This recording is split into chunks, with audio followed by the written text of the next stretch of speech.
What is going on, everybody? Welcome to day 3 of the 2024 USA Powerlifting High School National Championship here in Baton Rouge, Louisiana. We have a stacked day for you today. We've got 3 full sessions, tons of weight classes to go. For this first session, we've got the varsity ladies 67.5 and 75s. Oh, excuse me, wrong session. We've got the varsity males 82.5 and 90 kgs. And then we've got the varsity male. So we've got equipped and raw today. Men's 82.5 and 90 kgs. We're doing great. It's day 3, but we're rocking and rolling. My name is Nick Stevens, a.k.a. Ganondorf, USAPL coach, competitor, commentator, and newly minted referee. And I'm joined by the one and the only Adriana Davis, at Adriana Davis on Instagram, competitor, referee, commentator, and I'm ready to see some great lifting today. I am too. We've had nothing but some solid lifts across the board, and it's really just a testament to how awesome and how, I guess I want to say accessible powerlifting has become for younger lifters, giving them the opportunity to start early and let them have a taste of what a national stage feels like at this level. And you don't see that too often. For sure. I mean, last night we had such a good session. Such good battles too. The 67.5 kilo battle, the 75 kilo battle, the 44 kilo battle. Just to say the least, like it seems like every class, not every class, but quite a few classes have got some battles, and not just for first place, but battles for the podium, battles for top 5, and just a couple years ago, that's not really something you would see at the high school level. But this is our biggest high school nationals yet, and it's just getting more stacked. I think there's over 850 Yeah. plus lifters that are signed up. That's insane, representing 45 states out of 50. And, I mean, it's just really phenomenal to see the sport grow, and this is where it starts, folks. This is the future of powerlifting right here. Absolutely. And, folks, you're going to see some people on the platform, and if you didn't know any better, you'd think they've been in this game for years and years and years. A lot of these kids have what I like to call platform maturity, and just a little bit of class that you don't see, especially from the younger lifters. And it's just, again, just a testament to, the coaching, the accessibility, and just a testament to USA Powerlifting. All right, well, let's get locked into the action here, folks. We're starting off with the squat. Over on platform 1, we've got Jacob Schwab doing Jacob Schwab doing 165 kilos, so that's 363 pounds. Over on platform 2, we've got Braden Bessinger, that's 160 kilos, so that's going to be 374 pounds. 352 pounds. Did I get that right? Oh, no, wait. Oh, yeah, that's right, 352. I went up, not down. And then on platform 3, we've got Joseph Nepper, 180 kilos. I believe that's 396. Nice. I got one right. Yes. You're 2 right. Give yourself some credit.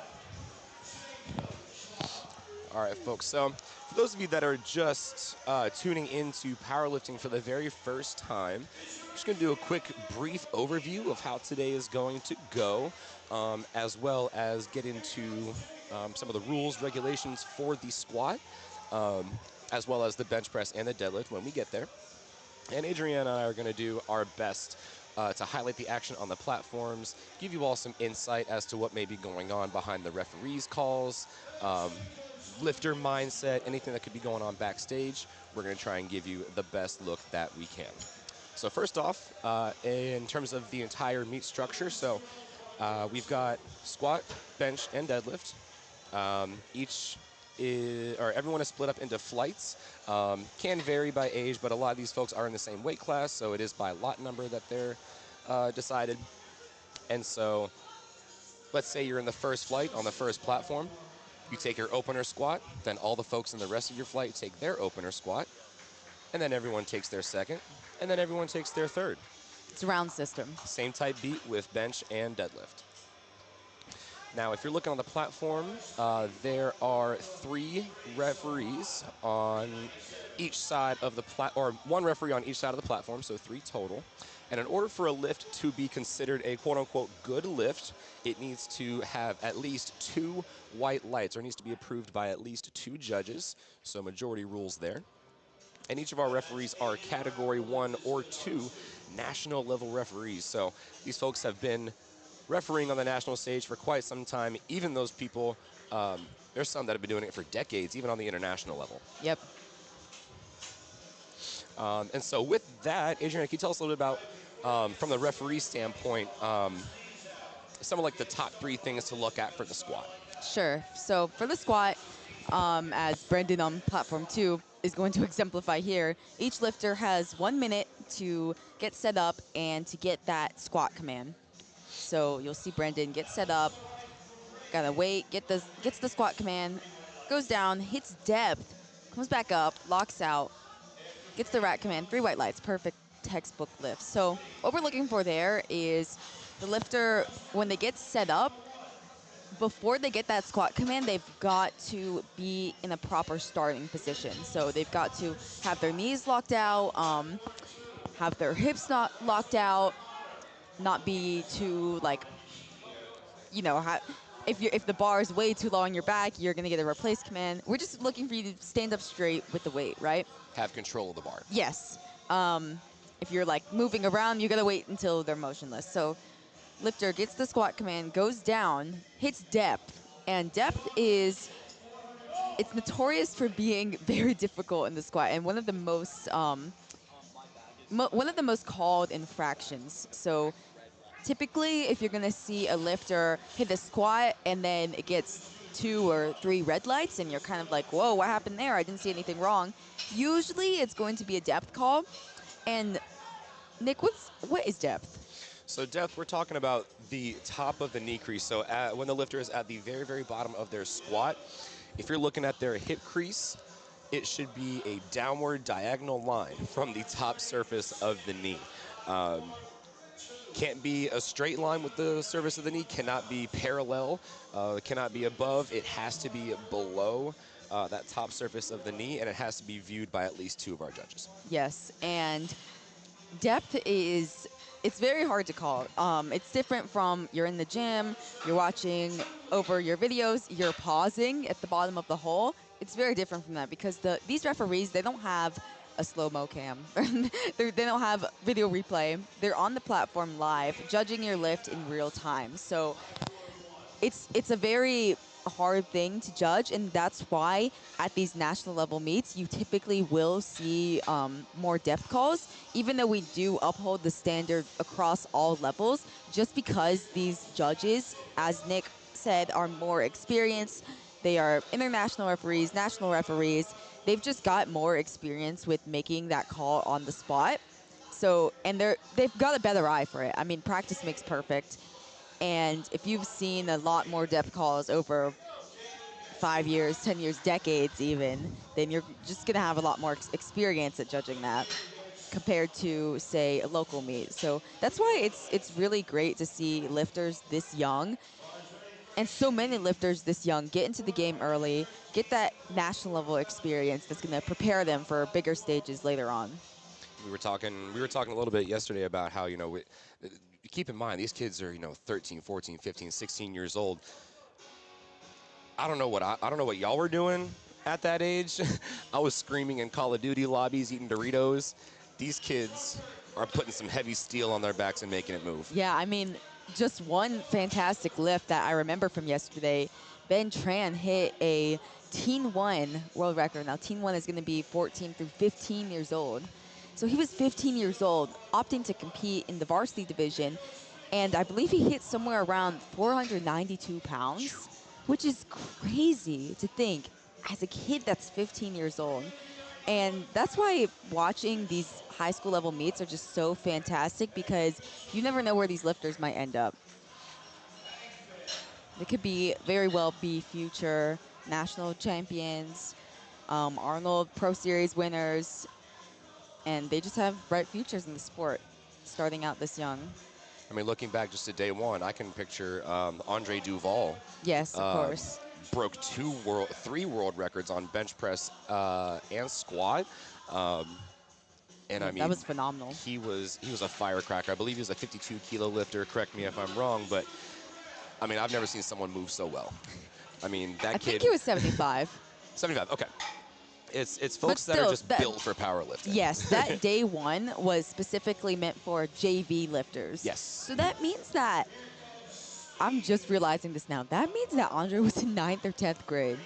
Because how the rules work, folks, is that if you are, it's kind of like high school sports in a regular sense, like if you're thinking American football, soccer, whatever. If you are in 9th or 10th grade, then you have the option to either compete in JV, or if you're just that good enough, you can opt to compete in the varsity. But if you are in 11th or 12th grade, you don't have an option. You have to meet that varsity qualifying total, which is going to be higher than the JV total, and you're going to have to compete against the varsity lifters.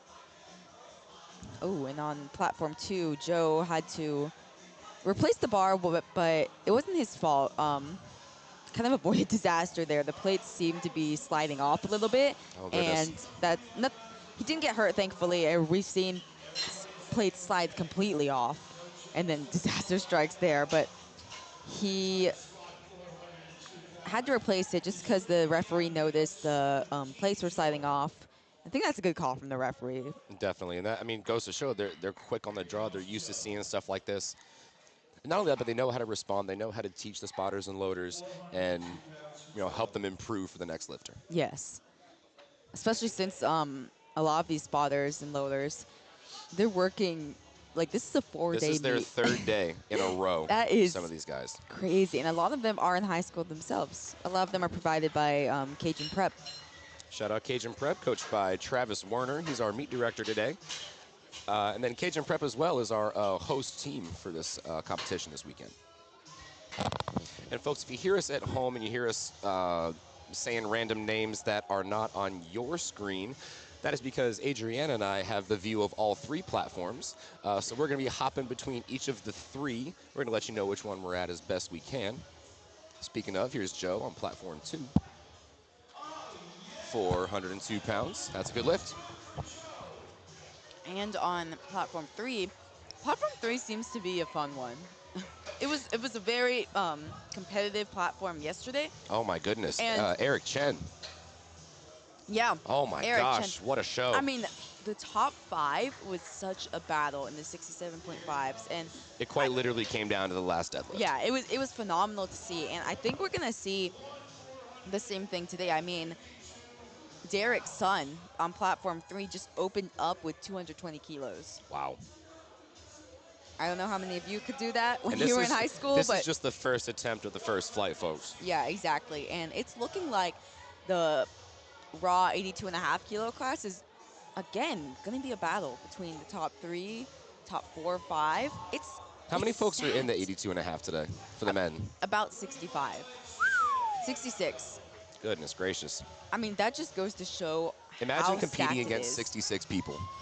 I mean, that's insane. And to even place top 10, top 5, That's an accomplishment in and of itself. of course, yeah. As well as whoever walks away as the national champion at the end of the day. That's a phenomenal thing to add to your resume, especially with how much high school powerlifting is growing, how much the competition is growing. Oh, it's really blown up in the past couple years. Yeah. Literally like the past couple years. Yeah, legit. Here's Travis Kim on platform 1, 205 kilos. That's 451 pounds. And now these are the 82.5 kilo lifters. So they are going to be weighing upwards of around 181 pounds or less. Looks like we also have the 90 kilo men today on platform 2. Jacob Courtney, actually, sorry. Levi Uranker on platform 2 is a 90 kg lifter. Oh, yeah, I guess we do have... Oh, you know what? We've only got one 90 kg male. I wonder Levi. if there's a kind of an outside situation where he would have to compete just a little bit earlier. And that's okay. You know, he may be able to compete at this time. The 90 kgs aren't going to be going until later on tonight. Perhaps he had an exam. He had to get back for Hey, it. listen, these kids are in school still. These kids Yeah. are in school. They're Yeah, getting that's off the thing spring to break. remember. Yeah, exactly. These kids are, I mean, powerlifting training is demanding. If you miss too many sessions, it's going to throw off your entire schedule. I don't even know if I want to call them kids. These are young men and women at this point. Look at these Exactly. strong lifters. But yeah, Levi potentially had a scheduling issue to where he had to lift earlier. Same thing kind of happened on day one, where we had a couple of lifters competing in varsity, and we're going to see their classes later on today. But they had to actually put up their totals on the first day, which was the JV day. And it was also due to a scheduling conflict. And how we do it in that situation is USA Powerlifting, the meet director, put those lifters on an earlier time than when their session is going. You wouldn't want to put them at a later time or a later day, because that would give them a great advantage over their competitors who already went. Especially if you're competitive or if you're a contender for the top placing or even top 5. When your competitor has already posted a total, it's almost not fair. I Right. mean, you already know exactly what you need to put up to beat them. You're not. The thing about powerlifting is, yes, we can quote unquote do the math by adding up everyone's totals from the gym, but it's not the same as the platform. It's not the same as being directly in a head-to-head competition where the pressure is on, you've got to make your lifts, and sometimes the absolute strongest lifter is not going to walk out on top just because meet day environment is so different from training, and it's just so different. There's so many factors. Like we said, the handling comes into play, making the right calls, making your lifts. I was going to say, making the lifts is the most key part here. I mean, we saw yesterday, if you miss one attempt, that'll drop you 5 placings, and you really got to battle back going down to deadlifts. And folks, it's important to remember, like, with the squat, and especially when we consider the whole context of the competition here, the squat is going to add, arguably, the squat is going to be adding a good bit to the total. For most people, it's going to add about between 40-ish% of their total, depending on who you are. Some folks are really good at the squat, or specialize in the squat, you could say. But like there's, yourself. Hey, well, not anymore. But, but they have 3 attempts with the squat, and not only that, but they've got 3 attempts at the bench and the deadlift. And folks, these are all, I mean, yes, you say the squats are for the legs, deadlifts for the back, benches for the chest, but I mean, these are whole body lifts. These are taxing on the entire body, and I don't care how old you are or how experienced you are, it can take a toll.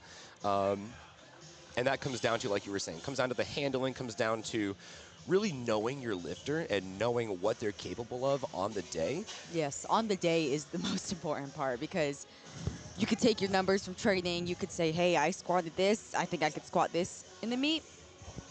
But did you travel? Did you make the cut? And especially on deadlifts, did you squat before you deadlifted? Some people just take their gym total across a week, and sometimes it doesn't play out that way, because if you have to grind out a heavy squat, or you even miss your 3rd attempt trying to grind it out, that's going to fatigue your back going into deadlifts. So just so many factors at play. That's what really makes it a sport. Absolutely. And then, folks, once we get into deadlifts, where we start to see the competition kind of shaping up just a little bit better, we're going to see how much the prior lifts have affected those and how well they're able to adapt to whatever the competition requires. Yes. As of right now, like just at the start of the competition, we can. Oh. Okay, Platform Aiden Brown 2. on platform 2. Okay, It I didn't think look it's like okay. So that wasn't a dump. He Yeah, didn't it dump it wasn't a at dump. all. That was, he probably brought that down as best as he could. I think he did, yeah. And I think the spotters just. There's nothing you can do for them Yeah, either. I think they just weren't. It just kind of came down weird. I think they just weren't prepared to help him get that back up. But I mean, Dane's going to have a talk with him, or they're trying to figure things out. But thankfully, he's okay. I've seen accidents happen for the spotters, for the lifters, and that's what's good to note too. As we said just a couple minutes ago, these spotters really working hard throughout the days throughout the whole day. I mean, yesterday, legit working every session, and that is tiring. And they are keeping our lifters safe, and it's really a hard job, and it's an underappreciated job too. Absolutely. I mean, just to put it into context, imagine you're doing, let's say you're doing overhead press. Kind of. I don't know what would be the most equitable exercise for that. I mean, essentially, yeah. yeah, especially if you've got lifters. I mean, personally, myself, that's why I kind of don't spot and load. Yeah, I mean, I don't blame you. I want to try it one day just to see how hard it is and give me a different appreciation, but It's tough. Dude. yeah, like It's you tough. said, it's tough. I mean, You're doing air squats all day. yes, you're loading plates. You are literally locked in, trying to maintain focus on our lifter and keep them safe. You are loading up reds, unloading reds, doing that for hundreds of lifters every day. I mean, that's a feat in and of itself, and we can only admire the dedication that these spotters and loaders have. Yeah, for sure. Here's Julian Tavares on platform 1, 402 pounds, representing St. John's Prep Powerlifting. That looked like a no lift, unfortunately. Looked like some up and downward motion. And folks, when we talk about downward motion, let's say we're looking at the squat here. If we're looking at the bar, right, we don't want the bar to reverse in its trajectory, say. So say you're bringing the bar down nice and easy, you hit depth, you come up, up, up, up, up. You do not want that bar to come back down and then go back up again. That would indicate up and downward motion and is an infraction. Similarly, you get double bouncing at the bottom of the squat. So It's kind of another version of Right. that rule. except that one's more like an extra boost. Yes, yeah. Yep. And that's kind of why we have the downward rule in effect. It's been some sort of controversy over the last couple of years, but it essentially makes it so that we're upholding the standard. We're making sure our lifts look clean. And not only that, but we're standardizing across the board. Yes, I mean, if we have the exactly. same standard, I mean, let's say you pull 600. Let's just say you pull 600. I wish I did. And then we'll say I pull 600, but I had up and down. Yeah, it almost. I mean, it makes it's not equitable. Yeah, it makes it not fair, and it rewards those lifters who are able to standardize their lifts. I mean, it's just like any other sport. We've got rules in play, and if you make it too loose, then it just makes it not fair across the board, like you said. Here's Derek's son on platform 2, going up 7.5 kilos to 501. Folks, we're already into the 500. It's not even 9 o'clock yet. Yeah, and Derek's son currently forecasted in.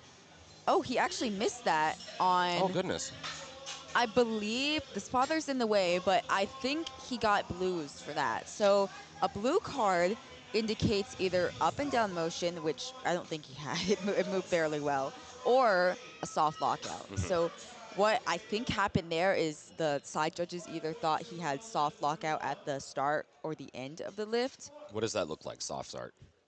So soft lockout looks like when Soft lockout. Yeah. when your knees are not completely locked out. I don't want to say straight just because some people got big knees. It's going to be hard to keep them straight, especially with the knee sleeves.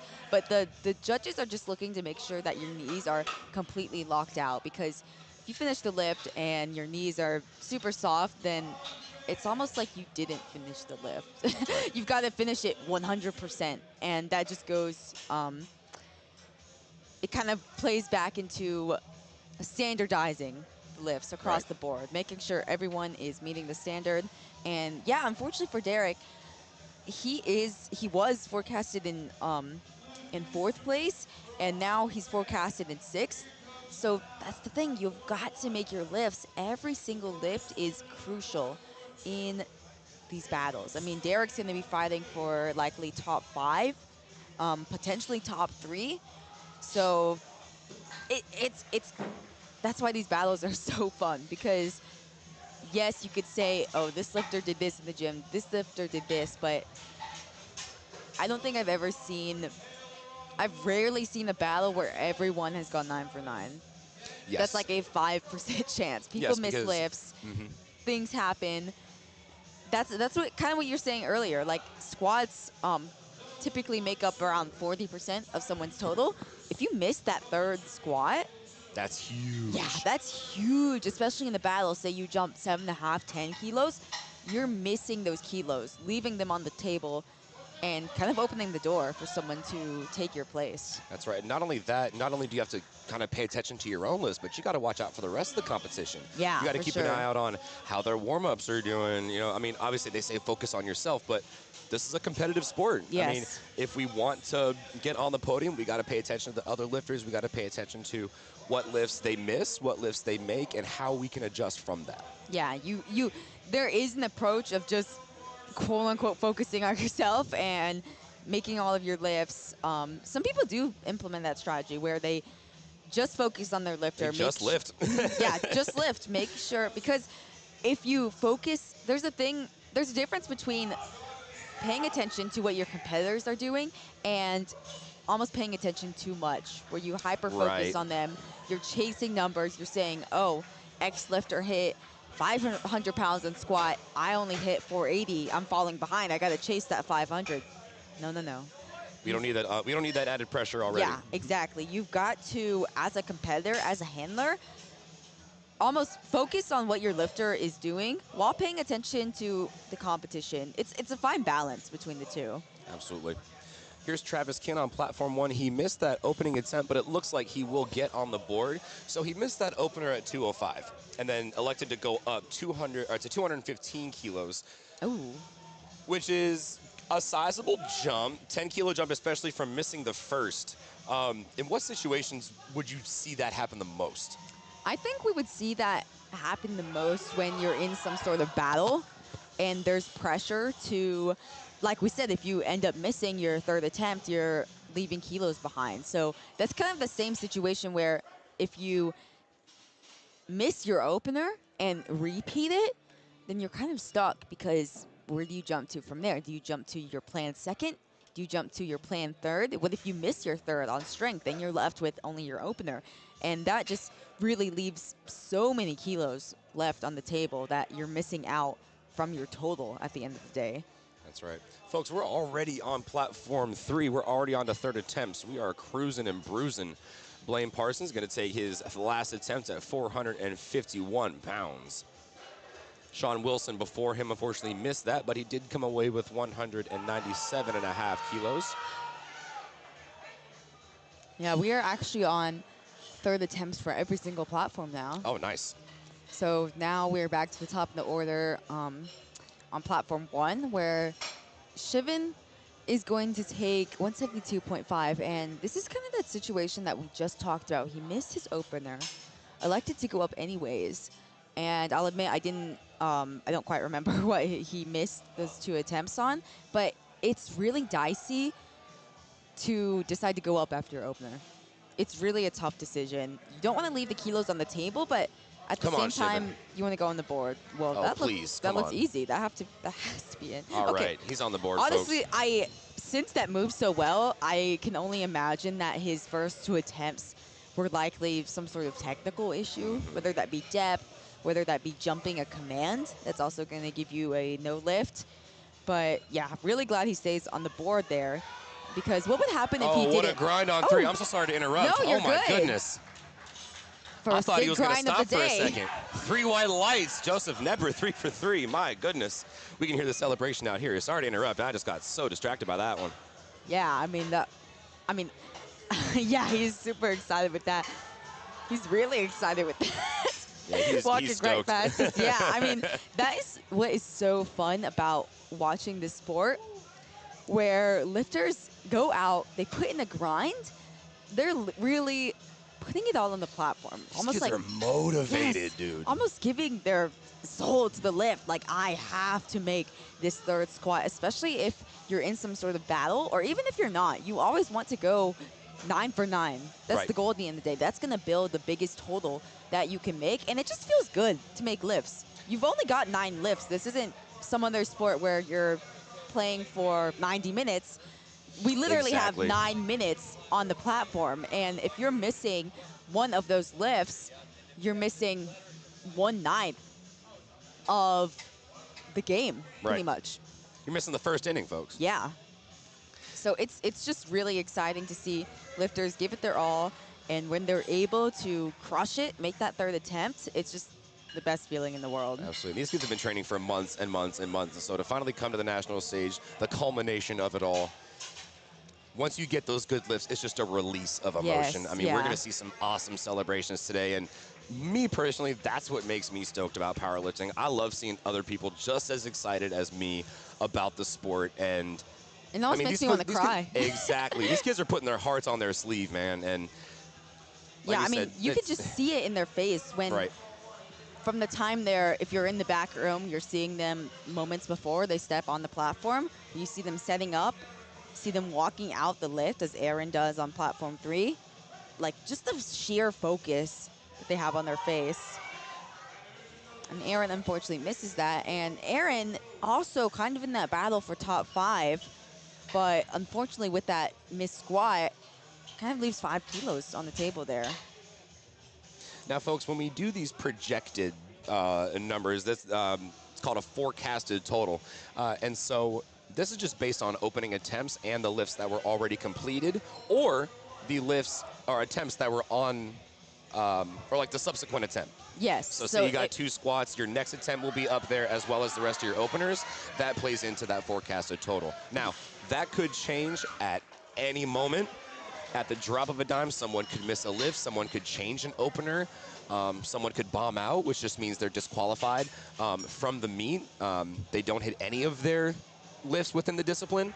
And so like we said, we're talking about these forecasted placings, but we're not married to them. Yes, this of could course. change at any moment. Whoever's in 8th could come up and win. Yeah. You know, just because they hit a 9-for-9 day. Exactly. That's what makes the sport so exciting. You have the forecasted total that you can use as a tool, but sometimes it can be a trap, especially if you're a coach or handler, or if you're a lifter, looking at the forecasted total and say someone is opening super, super heavy, but they're only going to get their openers at the end of the day. That could potentially, yes, they're forecasted ahead of you at the beginning of the day, but there's a lot of lifting left to go before the end of the day, and you could very well end up on top. So we use the forecasted as a tool, and it does give us some sort of indication of who's going to be within contention. It's like a sneak peek. Yes, it's like a sneak peek, and a lot I mean, just so far, 3 lifters who are forecasted within the top 6 going to be fighting for the top 5 placing. Each of them have missed a lift. So you cannot just take forecasted total and project, okay, everyone's going to go up 15 kilos on squat, blah, blah, blah on bench. It doesn't work like that. People miss lifts. So much can happen. Mishaps can happen. And yeah, you could overreach. You could miss lifts, while someone else could go 9-for-9, making all their lifts, building that strong total. Carrying on with our third attempts here, Adrian Morel on platform 1. Looks like he's handled by the Kevin Serrano. 187.5 kilos for his last attempt. That's 413 pounds. Platform 2, here's Sammy. Ooh, that's an excellent way to fight through that grind. Give him, there we go, 190 kilos goes down nice and easy, 418 pounds. Bars loaded for Andy Wynn on platform 3. 225 kilos, that's 496 pounds. We're already cruising with the heavyweight.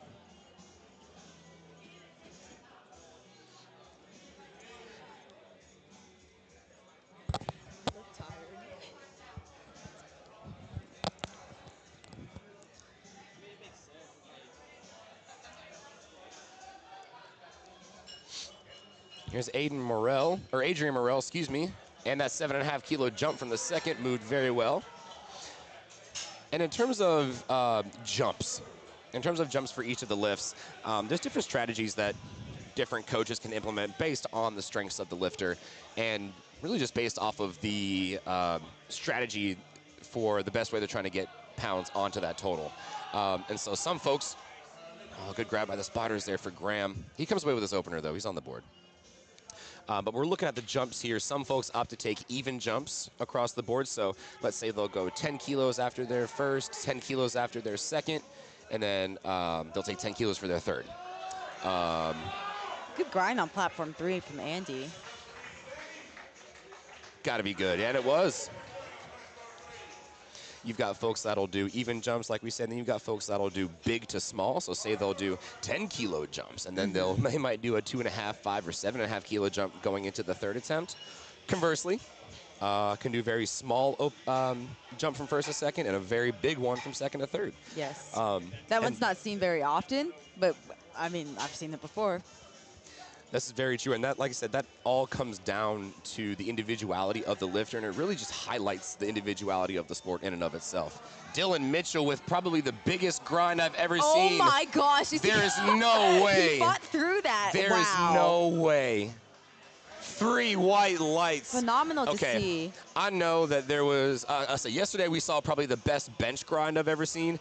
That is up there for one of the best grinds on squat I have ever seen.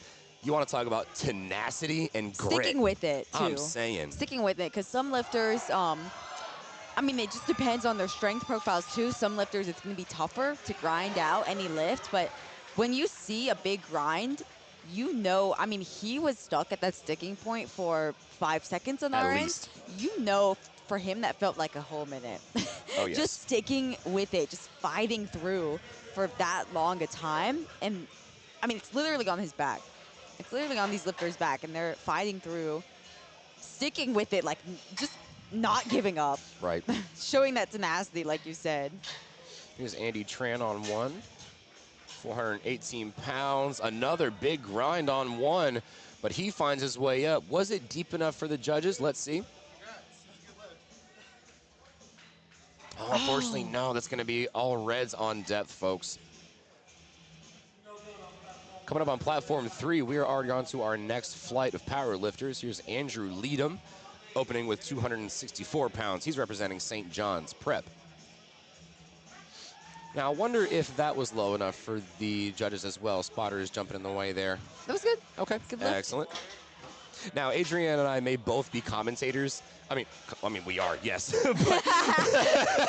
I think so. Maybe. No, we're just random people they pulled off the street for the stream. No, but we may both be referees. We know what we're seeing. We've seen powerlifting. We've seen tons of lifters and all different kinds of squats, benches, and deadlifts. But we're only seeing one angle of the action here. We've got 3 judges, and you see 2 judges on the sides, 1 judge in the front. And so there's multiple angles, multiple different points of view to be able to determine whether or not that lift was good. Yes. Important to note, too, these referees are not looking to give lifters bad lifts. No. They're not trying to give you red lights. They're not out to get you. If anything, they want the most white lights as possible. And even if they're unsure with the call, the deference goes to the lifter anyway. But they're just there to uphold the standard, and especially so at high school nationals. Brandon Murphy, 202.5 kilos. On platform 2, it's going to be a good lift. He'll finish out 3 for 3 on squat, really building the momentum going into bench and deadlift there. Yeah, I mean, it feels good when you go 3 for 3 in any discipline, let alone the squat, when you're starting out the day, really starting out on a strong note. I might be a little bit biased, but I much prefer going 3 for 3 on bench. I think that's just way more rewarding. It feels satisfying. It feels way more rewarding, but it's only because the third bench is the most missed lift. Yes, exactly. But I would rather go 1 for 3 on squat and go 3 for 3 on bench, and knowing that I hit what I did. All right, we've got Drayden Hannon on 1, representing Nina Powerlifting.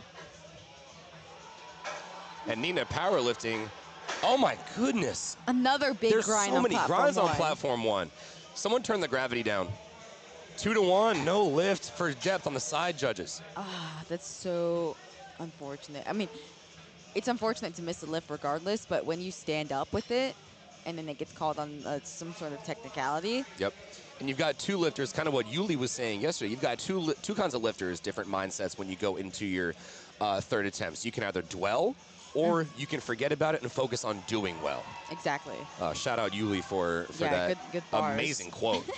But it's important to have a short memory in powerlifting. No matter what happens on the platform, it's always important to go on to the next lift, because who knows what may happen. That next lift may be the one thing that puts you over a PR total, maybe the one thing that puts you into the top 5, maybe top 10. Shoot, even the top 20, to be honest. Even making the top 20 in this group is insane. Yeah, I mean, if you are, you start off not too well in the squats, you only walk away with your opener, not everyone is going to make all their lifts if you're in a battle. Right. People miss lifts, disaster strikes on bench or deadlift, and you could still be in the hunt. So that's why it's so important to have that short memory, kind of just forget about it, move on, just focus on bench, focus on deadlift. Exactly. Moving forward, essentially, because squats already happened. You can't change what happened in the past. Fun fact, that's the motto for my team. Onward, upward, and forward. Love that. Mason Buckner on platform 3. That's 446 pounds. Judges are going to give him a good lift. Robert is on the, Basin is on the board. Taylor Thomas on 1. Santiago Sanchez Wow. on 2. And Both Taylor, taking 479. yeah, Taylor stood up with that 479. Looked like he had more in the tank. Unfortunately, that's a no lift, though. Oh. We have 2 No yellow lift on cards there. I yellows. wonder if it was... Might have jumped a command. I didn't see anything wrong with it. Now, we cannot hear the commands on our end, so a yellow card would likely be commands, jumping a command. I'm not sure what else it would be on squat, especially if it moved that well. Yeah, I guess and it losing wasn't your depth. balance. Losing your balance, taking a step backward or forward. That's possible. It was so it was caught by the front and one of the side judges, but not the other side judge. So that's very possible. He might have shifted his foot just a little bit. Yeah. And that is a rule in powerlifting, folks. When you're on the platform, you can't change your foot position. You had a great term yesterday. Once you make your footprint, you stay on it. Exactly.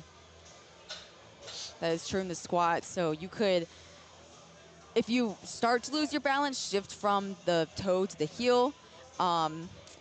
That's completely okay as long as you stay within that footprint. But if you were to lose your balance, take a step forward or backward, that's going to be a no lift. And speak of no lift, unfortunately that was a no lift on platform 1 from Travis Kim. And Travis, it's a bit interesting because he is kind of in contention for that top 5 position, but he's not going to be on the same platform as the lifters on platform 3. So it's a bit interesting because he could either finish his day first or finish his day after those lifters, just depending how the timing goes. And ideally, we would want all of those lifters that are in contention for top 10, top 5 placings to be on the same platform. But sometimes these lifters, especially since they're in high school, sometimes they make so much progress that you can't really predict that they're going to be in contention based off the total they put up previously. Sometimes they make so much progress and it doesn't show in their meet total. So you put them on one platform, but then they end up kind of being in contention with the other platform. So it's an interesting situation there. And I don't know if you mentioned it, but I mean, similarly, I mean, it's almost impossible for some of our lifters that are going directly against each other to be on the same platform in some instances, because there's 65 lifters. There's no way we can fit 65 lifters on one platform. Oh, yeah, for sure. I mean, that would be impossible. And that's going to be a harder job for the handler, and just a testament to how locked in they need to be, because God forbid someone that you're going directly against is on a separate platform. Well, now you've kind of got to pay attention to 2 different platforms. Yeah, that's the importance of a handler, and especially at these national level meets, potentially you could get away with self-handling at a local meet, but especially if you're in high school, I would highly recommend getting a handler who knows what they're doing. Exactly. Not just your buddy who's lifting the next day. You could potentially, but getting a coach who's really experienced at calling the right numbers, looking through all of the platforms, like you said, because sometimes lifters who you're fighting against are going to be on different platforms, and there's different situations that the handler is going to run into where they've got to make quick decisions in this high-pressure environment. Ooh, folks, I don't know if y'all are paying attention on platform 2. Over on platform 2, we are on to our equipped powerlifting. So, folks, when we're talking about equipped versus raw, those are going to be the 2 primary divisions that we're going to see today. So if equipped, our lifters are going to be using a some form of a suit or assistive gear in order for them to lift a little bit heavier of the weight. It's not necessarily more impressive or less impressive than the raw lifters. In my opinion, I think it's a little bit more difficult to lift in equipment. You know, putting on a squat suit is extremely constricting. Putting on knee wraps, those things hurt, and they are tight. And so it's very, very hard to get into certain positions, especially death, because you're essentially fighting against the suit there. Yeah, I mean, equipped lifting is a whole different monster. If you've never lived equipped, it is tough, to say the least. I mean, like you said, you're in this squat suit, which is often going to be very tight, very restrictive. You're in those knee wraps, also very tight, very restrictive, and it's going to be a little more difficult to not only lift in general, but to make depth to meet the standard.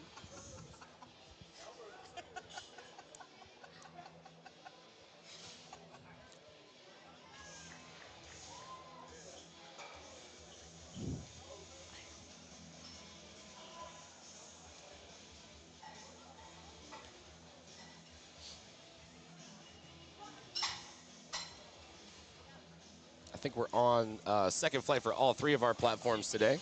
Sammy Strouch on platform 3. It's going to be 507 pounds. That's a good lift. And folks, we're jumping straight up to 250 kilos. Whoa. This is a heavy flight. This is a big opener, and This is raw. yeah, this is raw. This is raw. This is the raw division, and Dylan in that hunt for the national title, currently projected at 625 kilos, while his direct competitor, Tori, projected him first at 630.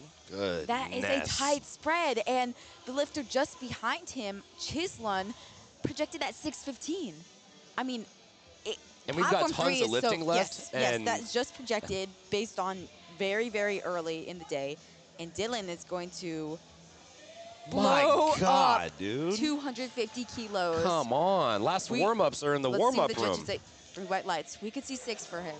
We could see 600. That Easily. was phenomenal. Now, I wonder if he's one of those lifters that, because we see it a lot with especially larger lifters and big squatters, they take massive jumps all the way across the board. The opener will look super light. The second attempt, maybe 50 kilos up, still looks like a normal second attempt. Third attempt, maybe it's 20 kilos up from there, which is a massive jump under normal circumstances. But some people are just built like that. Yeah. Some people are just built I mean, he diff. blew that up. That was phenomenal. Now we're on to second attempts on platform 2. Andrew Leadham locked in for 127.5, 281 pounds. He is letting the heavy hitters know, watch me, I'm on your platform now. And Waylon on platform 2, hitting his opener with 205 kilos. He is in our equipped division in the 90 kilo class. Now, kind of what I was alluding to earlier with the squat suit, it's extremely canvas, or no, so it's made of a canvas type material. It's not giving at all. It's not giving. It's not giving. It's not very giving easy. It's giving hard. It's giving tough. It's giving difficult. But no, squatting against that suit is very, very difficult. And oftentimes, the weight on the bar is just there. More often than not, you're just trying to squat against the suit. Yeah. Because it's very, very hard to hit depth there. And you may keep going and going, and you may think you hit depth, and you might not. You might think you buried it just because of how the suit feels. But then you look back, and you're like, whoa, that's like 2 inches high. That's why it's so important to get in that practice, especially in a suit. Have people with you or even video from the side to make sure that you are meeting that standard. That's right. I mean, if you're kind of, for better words, lying to yourself throughout training, saying, oh, this is depth, and it's 2 inches high, your body's not going to be acclimated to that. So by the time meet day rolls around, it's going to be super difficult for you to meet that standard.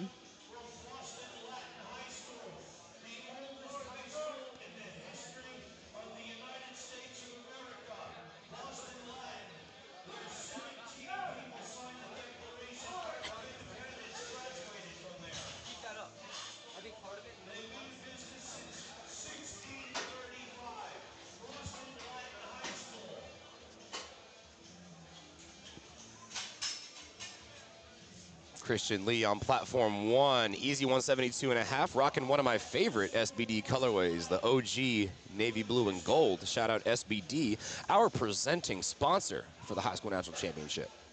Sky Wrong on platform 3, jumping 15 kilos to 215 kilos. And another one of our lifters in contention for top 10 spot. Oh, and it's kind of tough, 215 for Sky. It wasn't an all-out grinder, but it was just a little bit tough. I wouldn't take I wouldn't take another 15-kilo jump, to say the least. I'd probably go something like 5, maybe 7.5 from there, just because he rocketed out of the hole, but when he hit that sticking point, it just slowed down, and that's kind of where you want to judge the lift to see how much you've got left. And that kind of plays into the importance of having a good handler there with you, because you may be coming off the platform, it looked slow, you may be like, oh no, I feel good. But objectively speaking, it probably felt okay, but it didn't move enough to inspire the confidence needed for that third attempt. And folks, we're just trying to make sure we're adding pounds to the total as best we can. Ethan Spry, platform 1, 175 kilos, 385 pounds. Matthew Moreira, he's a guest lifter today, going 230 kilos. Adriana, why would someone be a guest lifter? So at these national level meets, you've got to make weight. And you can only change your weight class up to 2 weeks out from the meet. So after that, you are not allowed to change your weight class. The roster is going to be solidified from that point on. So if you were to miss weight, say you were cutting potentially for the 82.5s, and you weigh in at just a bit over 82.7, and you're not able to make weight, then you have to compete as a guest lifter. At other meets, especially local meets, sometimes the meet director lets you switch weight classes on the day. But at these high-level meets, you're not going to see that. You're going to see people compete as guest lifters, just because it's not really fair. Exactly. It makes it fair to make it so that the roster is solidified at 2 weeks out. The coaches know who to scout. They know who's going to be in contention going in. And if you throw someone in the mix on the day of, it just makes it not a fair game for those other lifters who have prepared for a certain roster to be coming in. Exactly. Parker Anderson, he's got a singlet that says sandwich on it. I don't know if that's the name of his team. Could very well be. But so he is equipped. He's in our equipped division, but he's wearing a normal singlet, but electing to go knee wraps, so that is something you can do. Other federations do allow kind of a quote-unquote raw with wraps division. Unfortunately, we do not in the USAPL. So individuals are allowed to wear a normal singlet. They don't have to wear a squat suit. They don't have to wear a bench shirt. They don't even have to wear knee wraps. They could do sleeves and a squat shirt. Yes. But if you have either one of those or both on the platform, you've got to be lumped into the equipped division with the rest of the biggins. Here's Nick Shelsta on platform 1, 396 pounds. Tyler Collins on 3. They're getting the bar loaded for 496 pounds for a second attempt. Dangerously close to that 500-pound mark. And Tyler, we're going to sound like broken records saying this all day, but Tyler, another one of our lifters in contention for top 10 position, potentially even top 5. I mean, the spread between projected 4th and projected 8th is only 12.5 kilos. I mean, that's a missed deadlift. That's small spread right there. That's a missed deadlift. So, like we said, forecasted. It tells a story, but not the whole story. We have to see how lifting plays out, and we're going to see that right now with Tyler. Moved it relatively well. Got to see what the judges say. 2 to 1. Good lift, and we do have that front position that we're viewing from, and that's kind of where I thought the depth could be a little questionable, and that's where he got the red card. Looking over on platform 1, too, Tucker Gillett has got to retake 142.5 kilos. This is 315 pounds if you're using pound plates, but Tucker looking to get on the board for the first time here with this second attempt squat. Let's see what he's got. It looked easy enough. I wonder if it did satisfy that depth for the judges. Unfortunately, no, that's going to be a no lift. Now that puts Tucker in a very, very tough spot. Do you elect to go up or do you stay just to get on the board? I would stay, especially if it's a depth issue. You're potentially not used to hitting that depth in training. I would say. I mean, your body's not used to it, and typically, the heavier you go, the more difficult it is for your body to allow you to hit that depth. I mean, it's just survival. Honestly, if you're jumping 10 kilos and you're already kind of thinking about the depth, it's already in your head, your body might just cut the depth high just to, if it feels heavy on your back, you're kind of worried if you're going to get the lift, period, then your body might just cut the depth. So I would just stay. Right.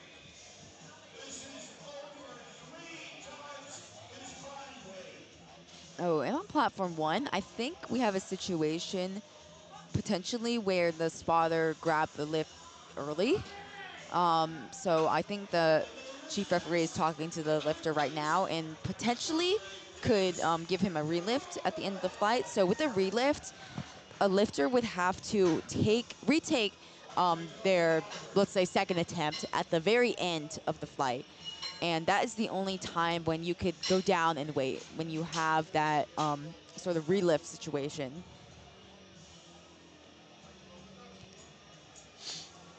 Oh, wow. Platform 3. Dylan, the squat specialist. 17.5 kilo jump. I think I'm I was excited right. for this. I think I was right. He might be a big squat jumper because this is 589 pounds. We're dangerously close to 600. We're knocking on the door. Come on, Dylan. And that's kind of why, oh, let's see the lift. Big squat here. I want to cry. Holy moly. I want to cry. I think he sunk that. I like to have a word with that man's parents. 3 white lights. And I want their diet regimen, whether it includes Miracle Grow. I mean, he's going to go well over 600. Oh, wow. That was phenomenal. And that just kind of goes to show, if you're following along on LiftingCast, forecast the total does not tell the whole story. I mean, Dylan jumped 17.5 kilos there and blew it up. He's got a ton more. Whereas, I'm not going to make an example of anyone, but potentially some other lifters could not have the best day on squats, only walk away with their opener, only jump 2.5 or 5 kilos if their opener moves super hard. Whereas Dylan over here jumped 17.5, could very well jump 10 to his third attempt. And that is a huge spread from his opener that he is gaining on his total there. What is Dylan? Wow. What did you just put in? 280. Dude, I mean, that is a good squat for an anyone. Open. Yes, anyone. Anyone, regardless What? of weight class. I'm excited. That is going to be That's going to show. be, I think, one of 2 600-pound squats that we've seen at all this competition. I think so. We should have kept a counter, And honestly. But I mean, I'm just to excited. put this into context, folks, these are 82.5 kilo lifters, 181 pounds body weight, sticking the equivalent of a smart car on their backs. Come on, man. I'm excited to see that. I mean, the 82.5s, they're always stacked. Just because there are so many lifters in that weight class, that's naturally where a lot of the population is going to end up. The future is bright. Yeah. Future is bright. These kids, if they stick with it, if they stay healthy, I have no doubt we're going to see them on some national stages soon. More national stages soon. And we kind of get a sneak peek. I mean, we could see them at, oh, wow, Come big on, grind Alex. on platform 3. See what the judges say. Yep. It's a good lift, 3 white lights. Good lift. Awesome. Logan Gaudreau on platform 2, another equipped lifter. Very smooth second attempt there at 215. I was just a hair, oh, never mind. That was a good lift, 3 white lights. And that was a good lift for Sam Stringer on 1. That's a 12.5 kilo jump for him. Up next is Valen. I apologize, I might not, I don't think, I'm not going to attempt to pronounce your name in disrespect to you, but Mr. Valen is going for 172.5, so that's a 7.5 kilo jump. And Waylon on platform 2 is also going for 215 kilos. It's 473 pounds. Very clean. David Lopez sounding off our third attempts for platform 3, 192.5 kilos. 7.5 kilo jump. Works out very well for him. He's excited. We can hear him in the background. Just like we say, these kids are putting their hearts into this. Their hearts are on their sleeve. They've given it all they've got for the past 2, 3, sometimes even 4 months leading up to this meet. Toby, platform 2, in our equipped division, getting set up with 220 kilos. Taking kind of a big jump, 22.5 kilos. Now, I will say, with equipped lifting, you can kind of get away with that a little bit more just because the suit, while it is restrictive, oh my goodness, his knee sleeve popped. Oh my goodness. Unfortunately, no lift on depth. That's a scary thing to see. When that knee wrap pops, Did it pop out? it looked like it did a little bit. It looked like it was kind of hanging just a smidge. Yeah, Hopefully it didn't. Maybe I saw it wrong. Yeah, but now that's the thing with these big jumps. But what were you going to say? With equipped lifting, you can so with typically equipped see lifting, bigger like the jumps. suit is restrictive and it's super, super hard. But not only is it restrictive, it protects. It keeps everything in its spot. It's like wearing really, really tight knee sleeves or a really, really tight singlet. It keeps everything tight, keeps everything locked and loaded, and it keeps the muscles and the natural body movements where they should be. And in that regard, you can probably get away with a little bit more and utilize a little bit more of the bounce from the suit or the knee wraps. Yeah, but Toby there, like you said, took that big jump. And I kind of like to see that too, just getting on the board, especially as an equipped lifter. You see bomb outs a little bit more often. Just with the volatility of the suit, there's a lot that can go wrong. You've got to be so precise with your technique. So Johnny Vasquez. Massive grind for the second attempt. I don't know if I'd give that to him. Yeah, that was 3 reds on depth. Now, in that regard, I don't know that he's got any more kilos in him. I'd probably scratch. was that only his second attempt? Yep. It's a tough situation because that's your second attempt, and you don't plan to miss your second attempt like that. You plan to get 3 for 3. So it's a tough situation because you could be telling yourself, hey, if I go out there, I think I can make it, and I can gain those 10 kilos that are left on the table. But if you just have to know yourself as a lifter, which is very difficult for lifters of these age. You could kind of, I was about to say big grind on platform 3. Sky walks away with 215 kilos. But yeah, it's a tough situation. Do you come back out trying to get those extra 10 kilos, or if you know yourself well enough to say, hey, there's no way I'm going to get that, then you might as well scratch, save that energy for deadlifts, because if you are coming back out for that third attempt squat and you know you're not going to get it, and this applies even if you didn't miss your second attempt. If you hit your second and it's an all-out grinder, we would really recommend just scratching your third, because if you go out to your third attempt, you jump the minimum 2.5, 5 kilos, and there's no way you're making it, you just walked out and tried to squat something that didn't go towards your total at all. And in all honesty, could possibly hurt your total if you fatigue your back too much, if you strain your back, if you just fatigue yourself in general from missing a squat. The likelihood of missing your third deadlift after you miss your third squat, Very, very high. it's high. Yep. Because at that point, your back is fried. It's done all the work it needs to do. It's had pounds on top of it. It's had pounds. I don't know where I was going with that. I couldn't think of another preposition that worked, but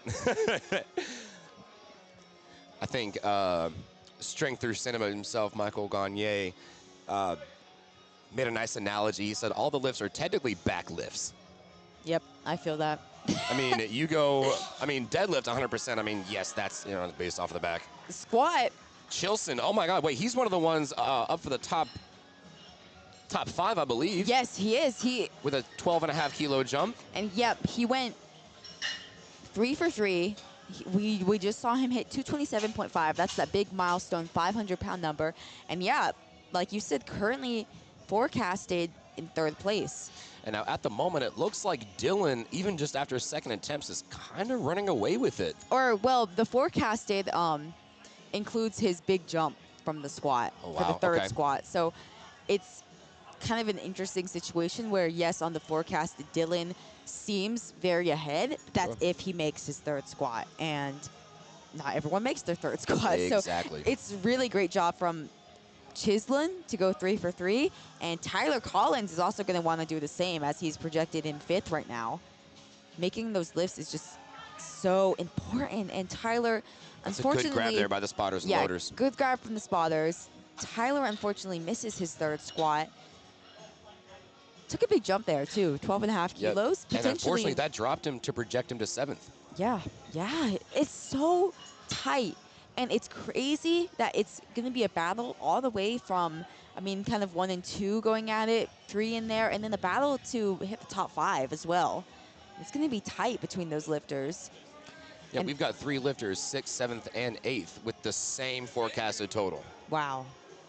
Just phenomenal. And now Tori, 242.5. We are well past the 500-pound mark. And he is currently projected in 2nd behind Dylan. Really in the fight for the national title. Can he go 3 for 3? Yes, he can. Come on, judges. He does it with ease. That looks great. Beautiful. 3 for 3. And that's what we really want to see when we're looking at these 3rd attempts. Yes, it's awesome to hit a PR. Yes, it's super cool and energetic to hit a grind on your 3rd attempt. But if you can go for a big number, let's say it is like maybe 5 pounds under your all-time PR, 10 pounds under your all-time PR, and it moves smooth, regardless of the weight, you save so much going into bench and deads. And that's going to be crucial because we've got 9 lifts, not just 1. Yeah, it's not just a squat battle. It's not just a bench battle. I mean, in my opinion, it's always a squat battle. But it's a total battle, SBD. And good lift on platform 2. And you could potentially also kind of get greedy with it. You could have a lifter, you especially see this with some younger lifters, they go out, they hit their 3rd squat. It's not an all-out grind, but it's still a solid 3rd attempt, and they're like, oh, I had more in the tank. That's always going to happen with Monday morning quarterback. And Sammy, another one of our lifters, projected at 4th place, 252.5. That's a big squat. 556 pounds is huge. Hold the phone. But Dylan is just going to up that standard even more. 617 pounds. Dude. What? What are we talking about here? Like, it is just, we're saying this over and over again because it's so true. It is just insane to see how many young lifters are coming up in the ranks and hitting crazy numbers. I mean, even at this age, this kid could punch it with the biggins. He can punch it with the guys in the open. Exactly. At younger and younger age, they're getting better. And this is, Dylan's a squat specialist. Ooh, pause. We've got a close bomb out on platform 2. Cooper Kidwell. Oh, he's got to hit 210 in order to stay in. He got his last ones called on depth. Yeah, and Cooper in the mix for top 3 in the equipped division. Hopefully he can come back from this. Oh. He got to replace command there. Oh, let's see Dylan with his 280 squat. Can he do it? Oh, just man. Too much. That was close. Just a little too much, and that puts him back. What does that do for the forecast? Let's look at the forecast. Puts him a lot closer to Tori. Wow. So much closer. So he was running away. He was going to have probably like a 650, 550 somewhat total. 650 forecasted total based on his, and then unfortunately on platform 2, had a lifter bomb out. Cooper Kidwell. We do see that more often in equipped, just because that depth is going to be harder to find, to say the least. It's really unfortunate whenever you see these lifters bomb out, but you can still continue in the day. You can still bench and deadlift, and I would recommend that for all lifters, unless you're you don't want to risk some sort of injury. But it's great data for your coach, and it also just boosts the morale to end the day on a high note. Very real. Oh, folks, looks like we're all finished with our squats on platform 3. We're going to move on to bench press. We're going to take a 10-minute break while we get set up, give our spotters and loaders a break, give them some fresh water. We will see you in about 10 minutes. Folks, it's about 9:15. Go and get you a bowl of Apple Jacks and some whole milk. Make sure it's Fairlife, and we will see you in 10 minutes. And on platform 1, we are also potentially looking at another bomb out as Tucker really has his back to the wall. I like that he kept the same weight, at least. I do as well. Yes. Yeah. We've seen so many situations where a lifter misses their opener on some sort of technicality, goes up anyways, potentially misses it on strength, and then you're really stuck. So let's see it, Tucker. Oh, he buried it. Come on. I think he no buried question about it. I think he got it. I think he's in. Yep, 3 white lights. Tucker has avoided disaster, gets on the board. Phenomenal. Way to keep composure. Grit. Yeah, way to keep composure. And Logan, 227. Oh no. Whew.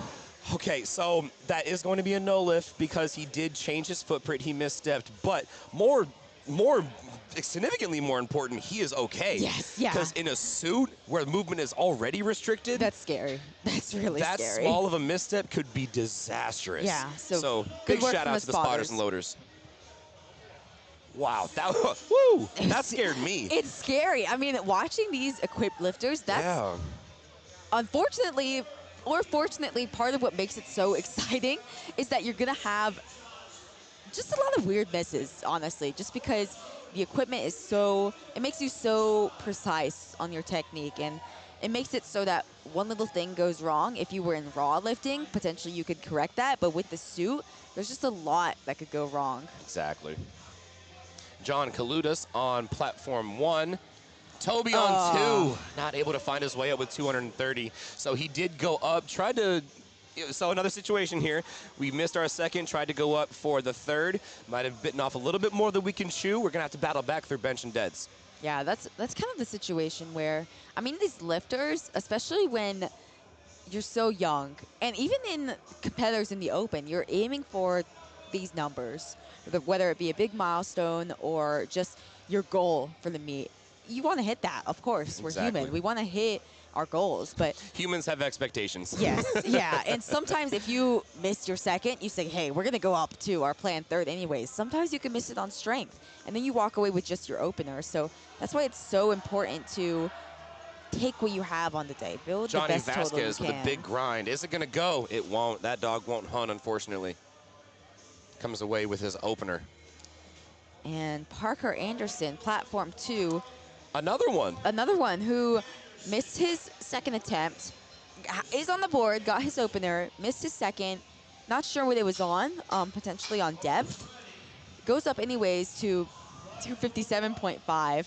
I mean, I don't think he is messing around with placing, because as long as he makes a lift in every discipline, he's pretty much slotted to walk away with oh my goodness, that's over 100 kilos spread. My gosh. He's well slotted to walk away with a national champion, but you still want to build the best total you can, of course. Oh, big fight from him. One thing I was worried about there. That's good. Dang. He can go to the jury. Yes, he can. Oh, for the folks at home, what's a jury? A jury? I thought you were going to answer that for yourself. I mean, I can. A jury is, you answer. It's early. Yeah, so a jury is a collection of 3 judges. They do have to be national level referees. Excuse me, folks. So they do have to be national level referees, and there is basically a fact check, right? So say a lifter misses their lift, they get 2 red lights. They have the option to go to the jury and contest that. Now, more often than not, the jury is going to agree with the call on the platform because, I mean, these national level referees, I mean, they kind of know what the standard is. But every now and then, we make a mistake and the that jury can be brought to the jury. Yep, they can overturn. I mean, these referees, you're not going to be perfect. Sometimes there's going to be a call that is contentious, or it's just very, very close. And the jury is a tool that I would recommend all coaches to know the rules about. especially at these high school level meets, maybe some of the coaches do not know about the jury. Maybe not those who are coaching a whole team, but maybe those who are just coaching one lifter.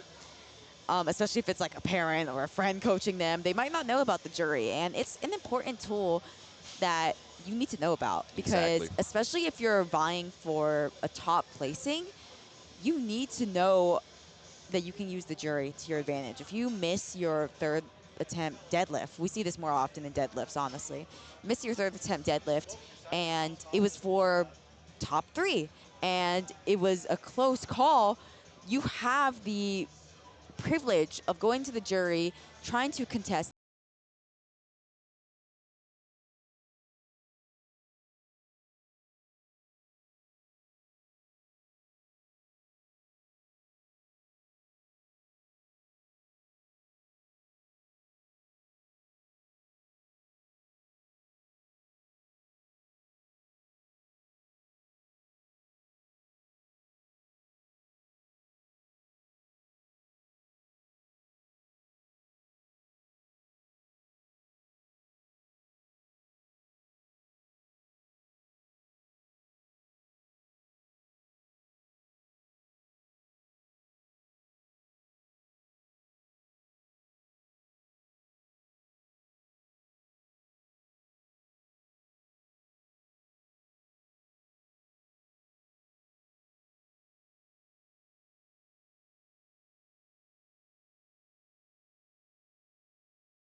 And folks, we are back to the action on platform 2. Welcome to the bench press. Hope you enjoyed your bacon and eggs.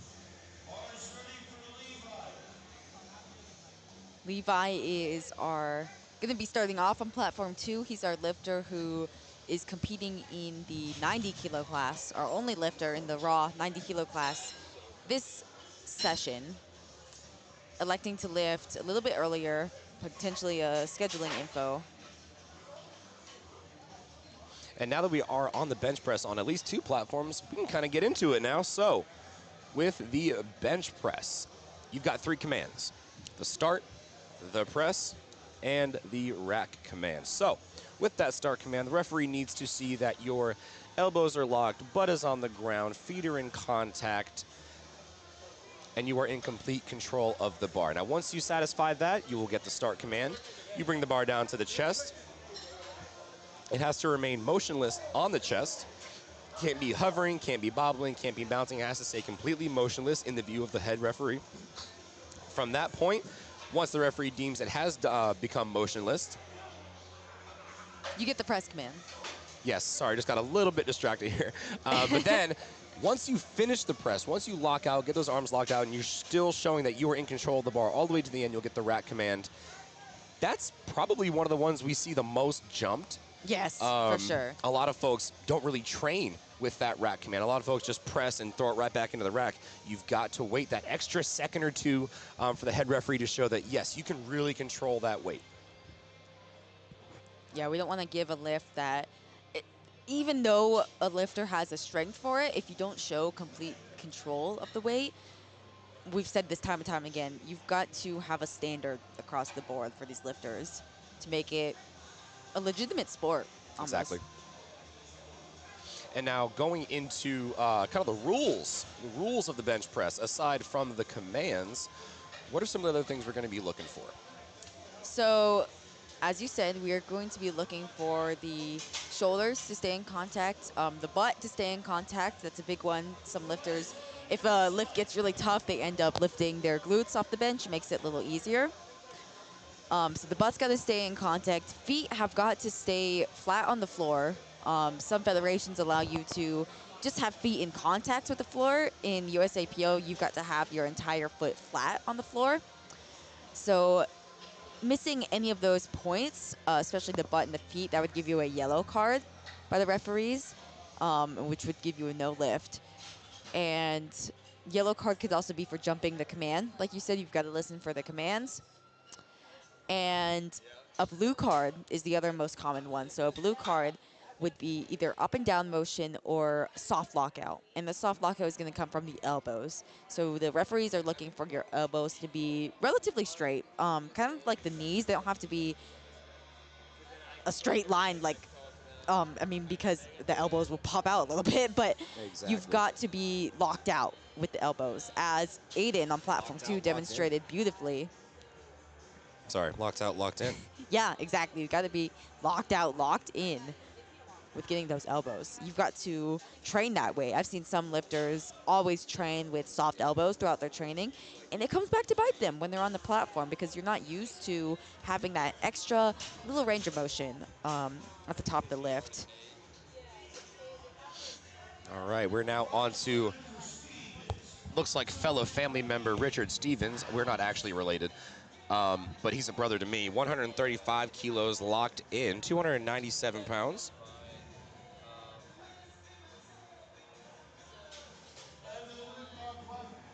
And Tucker Corbin, that's going to be 2 white lights. Oh, twin, where have you been? Easy opening there for Richard Stevens. All right, Nolan Schmidt's going to take his opening attempt, 102.5 kilos.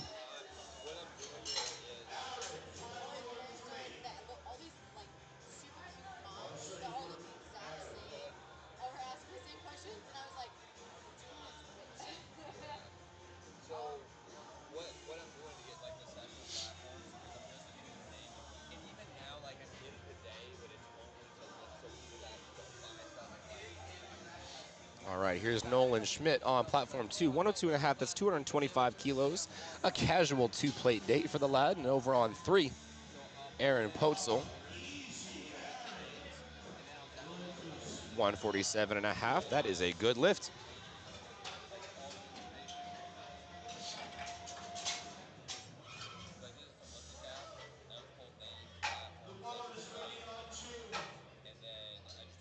Folks, if you're tuning in on this platform but want to check the action on platform 1, we are approximately 3 minutes out. Here's Brendan Murphy coming right behind, going to add 2.5 kilos to that, so we're into the 230s, 231 pounds. And then Blaine Parsons on platform 3, 220 pounds, folks. Another thing we want to watch out for is same thing with the squat. We want to watch out for downward motion or any sort of up and downward motion that looks outside of the normal motion of the bench press. And we're on to our second attempts already on platform 3. 100 kilos, that's 220 pounds.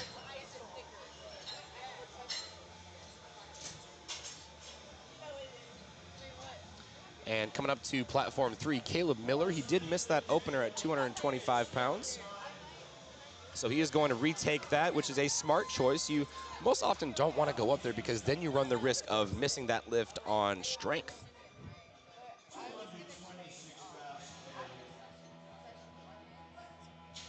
All right, here's Sammy Ireland, 107.5.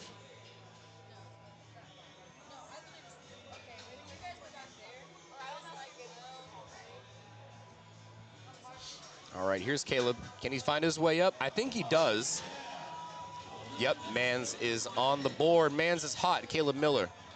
Now coming right behind, Sean Wilson's gonna take the same thing.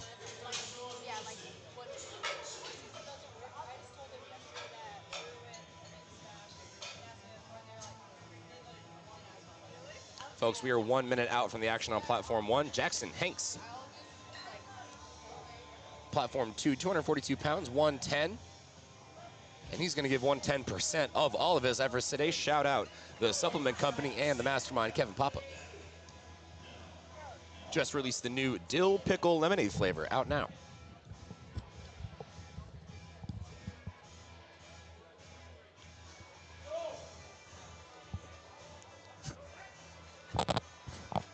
All right, Sean Wilson, again, like we said, is gonna reach. He did go up 2.5 kilos, but that looks solid. It looked good. Let's see. That's gonna be a good lift, 2-1. So he is on the board. So one of those situations where you really gotta know your lifter and you've really gotta know what they're able to adapt to. Because in normal situations, you wouldn't want to go up after a missed attempt because, like you said, we're going to risk missing on strength. But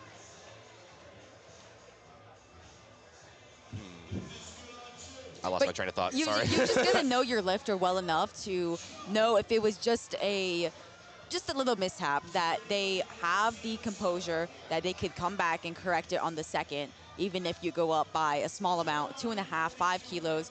And in that situation where you kind of have to repeat your opener or just go up by a small amount, you're just trying to bridge the gap between your opener and potentially your third attempt. Because say you get your opener in the normal situation, you're going to take a healthy jump to your second attempt. But if you're having to repeat, you might not want to jump to that second attempt plan just because there is an extra risk there since you don't have your opener on the board. Exactly right.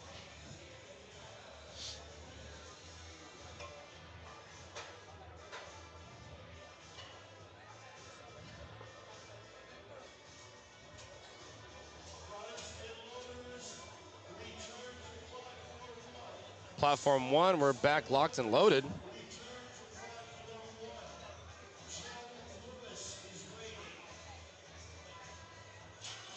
It looks like Andy Wynn. That was a good lift.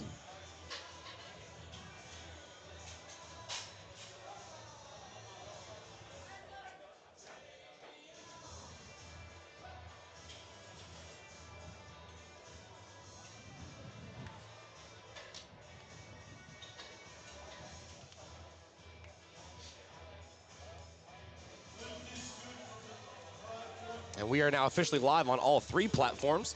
Bars loaded for Jacob Schwab on platform 1, 80 kilos, 176 pounds. We are moving a little bit fast on platform 3. We're already on to second attempts, I guess midway through. This is 265 pounds.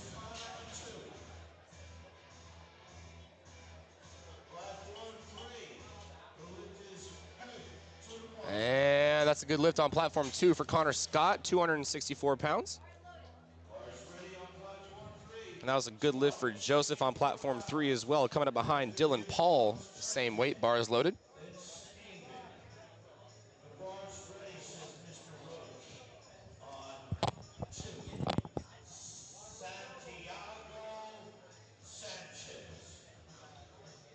All right, here's Dylan Paul, no relation to Logan. Logan Paul. Or Jake, hopefully. But here's Dylan Paul. Hopefully not as cringe. 120 kilos, 264. Nice. And that bench did there. not look cringe. Looked great. Let's see what the judges say. That call, kind of cringe. I agree. 1 yellow card, 1 blue card. That looked clean for me. Like I know we were saying that this whole time, but like clean. that looked objectively clean to me. Now in that case, it's a second attempt, so it wouldn't necessarily go to the jury for that one. Yeah, I agree. But on a third, 100% go over to the jury. Because why not? It's free. Yeah. And since he got a yellow card from the side, that could have potentially been his butt raising up. And he did get a blue, so I think that side referee might have thought there was downward motion there. Okay. Wow, Trenton smoked 125 on the second attempt on platform 3. And we are starting second attempts on platform 2. Levi, your anchor. I do hope I'm pronouncing your name correctly. This is a 15-kilo jump on bench press. That is wild. That is wild. 15 kilos is an insane jump for anybody, especially on bench. But hey, yeah, especially on bench. Maybe that opener flew and I just missed it. Oh my goodness, folks. We've got Gino powerlifting, the pirate of powerlifting, spotting this bench on platform 1. Maybe one of the spotters needed a break. Wow. And it looked good. Good opener for Gino's as Jacob. good as them all. Gino, the man of many talents, many hats. Platform 3 had to put in a bit of work for 132.5, but it looked like a solid second attempt. And just want to say, Levi over on platform 2, I know we were talking about that big 15-kilo jump. He smoked it like it was last week's barbecue. Here's Derek's son on platform 3, 5 kilos up. And Jacob Courtney's about to get the lift off for 97.5. That's a good thing to mention too, folks. All of our lifters do have the option to get a lift off. And so what that means is the back spotter will just assist the lifter in taking it out of the rack. No assistance beyond that point, obviously, just to get it out of the rack. There's no spotting on the way down, and you got to be out of the way of the referees. And that's why they kind of run, you see them run out of the way once they give that lift off, because they don't want to hold it too long, give the lifter an extra few seconds delay in getting that start command. It feels like 5 minutes. 5 seconds can feel like 5 minutes when you're holding a weight, you're waiting for that start command, especially if it's a weight near your max attempts. Right. And that's kind of why I would recommend to a lot of people to train having long holds during your training. Absolutely. Yeah. We were saying yesterday, train for all possible scenarios. Yeah. Say you take forever and get a start command. Stand there and do some heavy holds. Yeah. Why not? Yeah. You got to be used to any situation that you could run into on the platform. Ooh. Good work there. Platform 3. Sohan hit a little bit of a sticking point right in the middle, right at that transition from chest and shoulders to triceps. But 2-1, he's on the board. And there's a blue card indicated from the head referee, so maybe they saw a little bit of downward motion on that as well. But he's on the board regardless, and we know to change that for next time. Coming up next is my twin. Twin, where have you been? Twinning them. Richard Stevens. 150. 15-kilo jump. Another one. Call that man Khaled, no DJ. Up on 2 while he's getting set up. Tucker Corbin, that's a good lift, 2-1. And Julian Tavares opening up with 95 kilos, 209 pounds from St. John's Prep. 3 white lights, good lift on 1. Here's Richard. Wow. Handled that with ease. 15-kilo jump. My goodness. Where will he go from there? And that's a relatively big bench. 330 pounds. Nothing to sneeze at. Yeah, do you know how long it took me to get to 330? My gosh. And these kids are like I can't deadlift 15? 330 right now, and they're benching it. Aaron platform 3. Platform 3 is really an exciting one. Aaron's going to be in that fight for top 5 placing. And he ended up missing his third attempt squat. So that's why it is ever the more crucial to make every lift from here on out. Go 3 for 3 in the bench, build that total, make the other competitors reach so that you're in that prime position to get in the top placing. Yep, I held my breath there. He jumped that rack command, didn't he? Yeah, he jumped the start command. Oh, start command, okay. I was seeing him trying to explain to the judges there, but So what I imagine happened here, might some miscommunication there from the head spotter to the lifter to the judge. Everyone takes their liftoffs a little bit differently, right? Yes. And so some people, once they get their handoffs, they go right into the press. Some folks take an extra 2 seconds. Some folks try and get their positioning first and get their brace. What I think might have happened here is, in that case, he's probably used to getting under it and benching a little bit early as soon as he gets that lift off. Like we were talking about, you got to hold it that extra half second. But important too, got to let that head spotter know, like, hey, once you lift it off, I'm going to take a second. And then even further, let that head referee know, hey, if I'm not completely set, this is what it looks like when I am set. Because last time it was, like I said, the referees don't want you to miss a lift. So anything you can do to help them out can only be to your benefit. Blaine Parsons on platform 3 has to get some help with that one. Not able to find his way up with 107. Now Sean Wilson right behind, 110 kilos. missed his opener, went up 2.5 kilos anyways, handled it well. It was pretty easy. Now he takes a jump to 110 kilos for his third attempt bench press. Here's Hong Fan on 1. 214 pounds. I think it looked good. Okay, 2-1. So he got a blue card from the head referee. That was for soft elbows there, but he still gets the lift. He's on the board. Soft elbows, folks. Once again, once you press and you want that rack command, your arms have to be completely locked out. We want a straight line from forearm to shoulder. Locked in, locked out. If that's not the motto for this weekend. I think that is the motto from now on. Locked in, locked out. Perpetually. All right, Caleb Weigert on 3. We're on third attempts for our first flight, going up 5 kilos.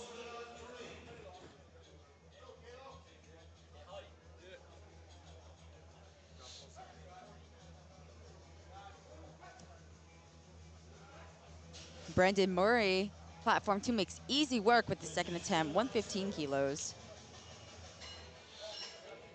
And folks, with the bench press, we're going to see a lot of varying techniques here, similar with the squat.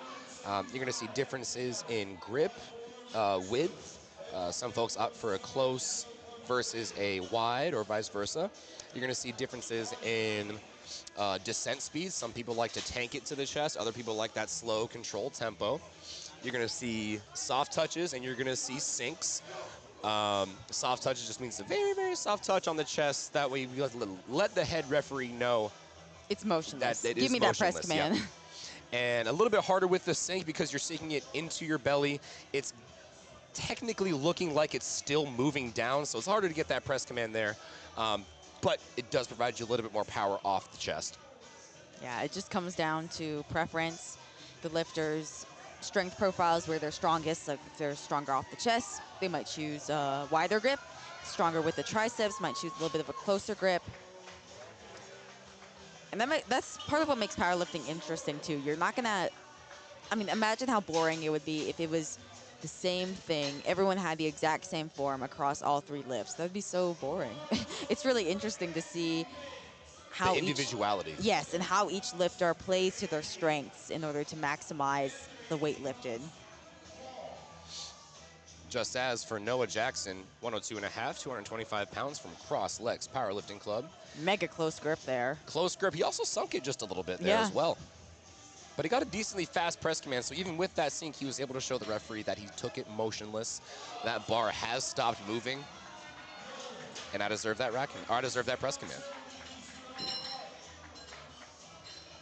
And that was a missed lift for Andy on platform 3, but he comes away with 117.5 onto the total. Dylan Paul, no relation to Jake or Logan, is going for 125 kilos, missing his second at 120, going up to 125. Now, he was the lifter who got the cringe call. He got a yellow card and then a blue card, so it wasn't a strength issue. I think it moved fairly well, but it was just some sort of technical issue. And I believe we said it looked clean from our view, so hopefully he can get those extra kilos with 125.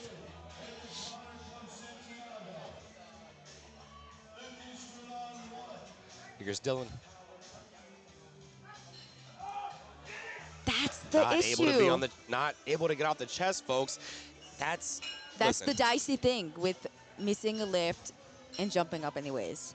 It is so dicey, especially on bench, where 2.5 kilos, since the load is going to be relatively lower than what you're taking in the squat and deadlift. It's going to feel so much heavier. It's going to be a larger percentage of the lift, and you're literally holding the weight in your hand. So that 2.5, 5 kilos, that can make a world of difference, where for that lifter, 120 moved relatively well, 5 kilos, and that was it. That was it for the day. So he still walks away on the board, but that's just the dicey thing with missing a lift and going up anyways. Right. I would recommend to all, or almost all lifters who are kind of new in the game, especially please keep the same weight. Yes, please, just keep the same weight. Just try to get those kilos that you don't want to leave on the table. Exactly. It's part of building a total, too. Absolutely, absolutely. I mean, every kilo counts. Every kilo counts, and along with that, oh crap, I forgot what I was gonna say. Every kilo counts, and if you are jumping up anyways, then I mean, every kilo counts. You're leaving those kilos on the table, walking away with just your opener. Yep, and not only that, it's gonna put a tick in your total. Exactly, and that's going to make it harder to come back from. But not only that, we also don't want to add too many unknowns, right? Yes. For a meet that can, for a situation that can already be so unpredictable for lifters, handlers, coaches, refs, anyone in the meet, to add one more unknown to that is just going to be very difficult to overcome.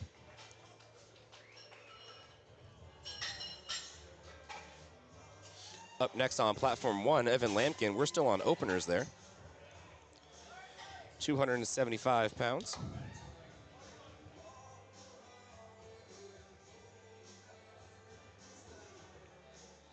Oh, they changed the music up a little bit. Okay. Playing some Pearl Jam. Any of my oldies fans in the house?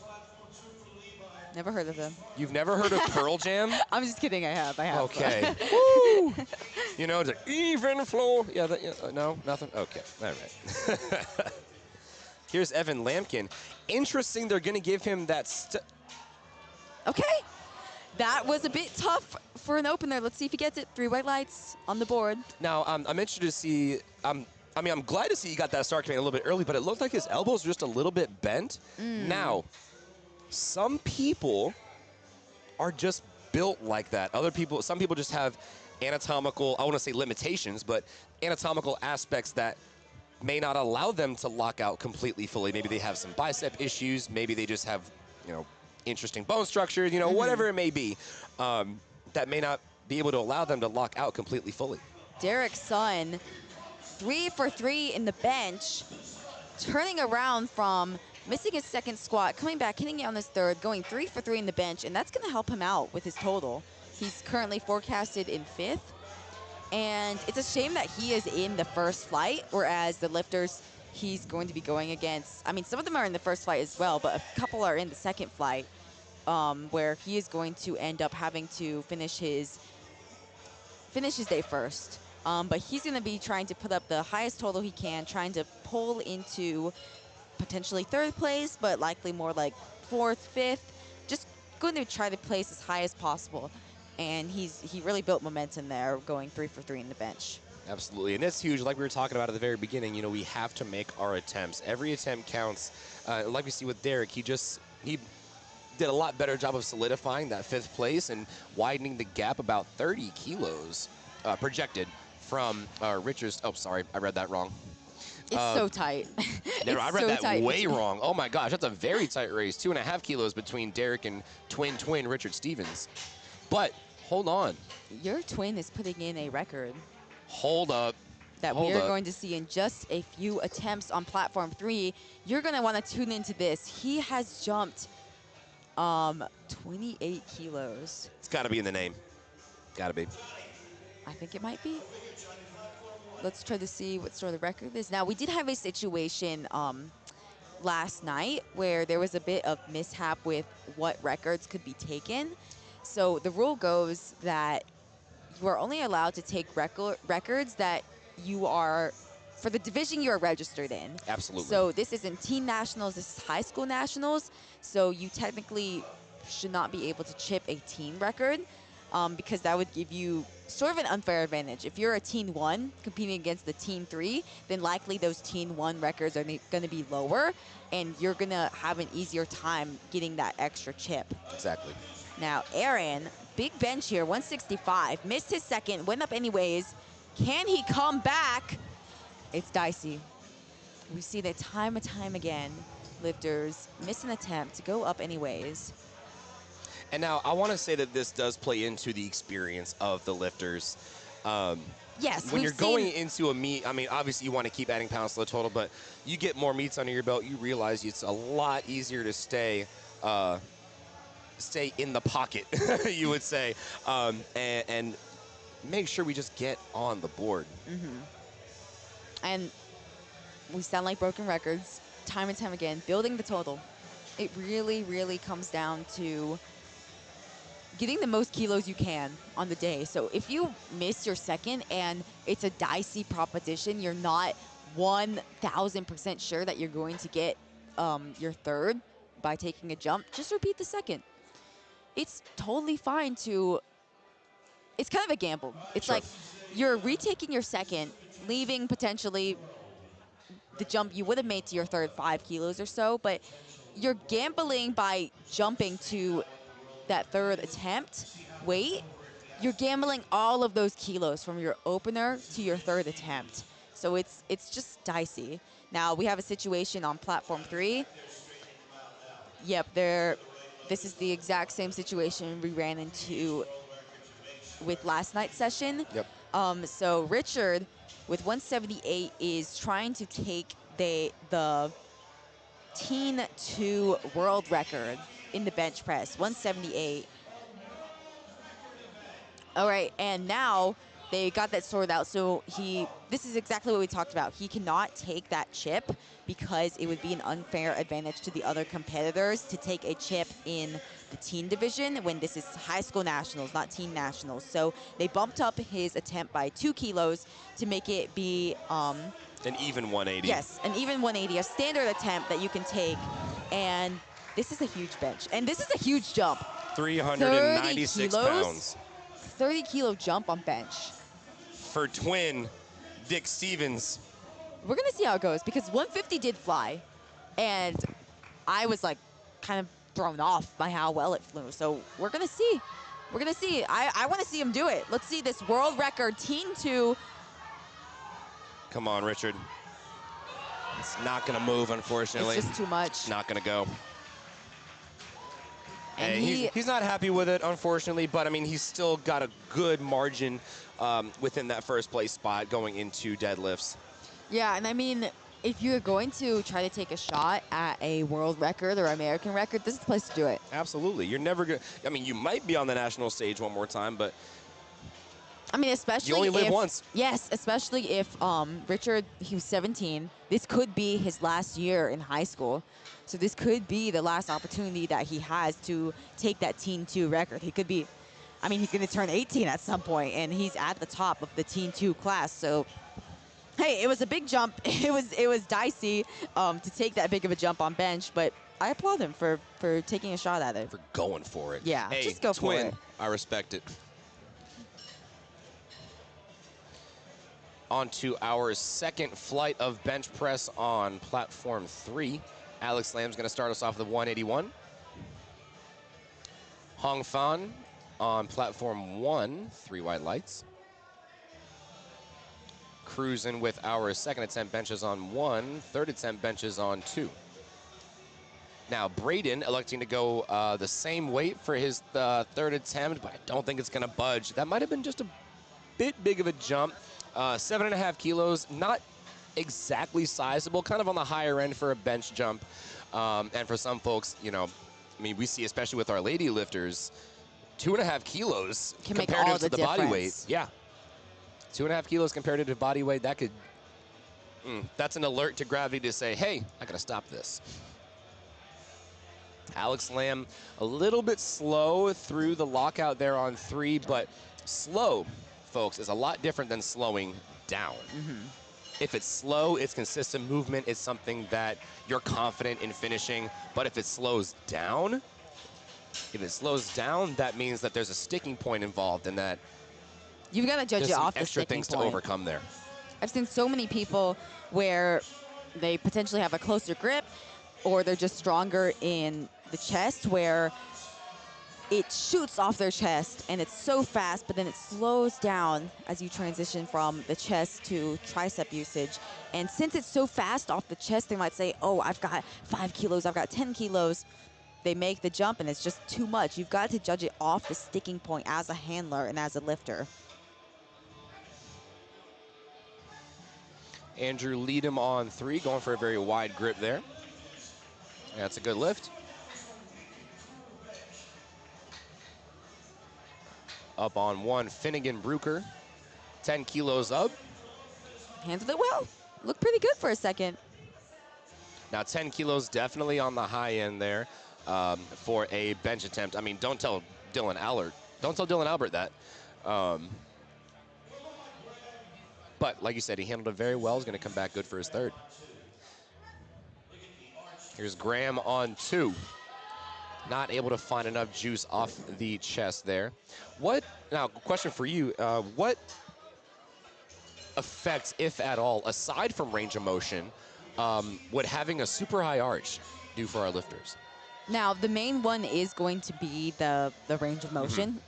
We are trying to lift the most weight possible, so putting yourself in that arch position allows you to typically lift more weight, but it also helps out with your shoulder health. If you are lifting with a very flat back or with a little arch, you could run into having shoulder problems just because the way the lift goes. But with an arch, you're going to put your shoulders in a healthier position. And like we said, what are we trying to do here? We're trying to lift the most weight. And there's no rule against arching. You're trying to lift within the constraints of the rules, and that is within the rules. As long as you keep your 3 points of contact, shoulders, butt, feet, you're Gucci. All good. Joe Fagan, 7.5 kilos up. That's a good lift. He's having a great day thus far. 5 for 6 on the day, only missing that last attempt squat. Here's Robert Turner on platform 3, taking 253 pounds.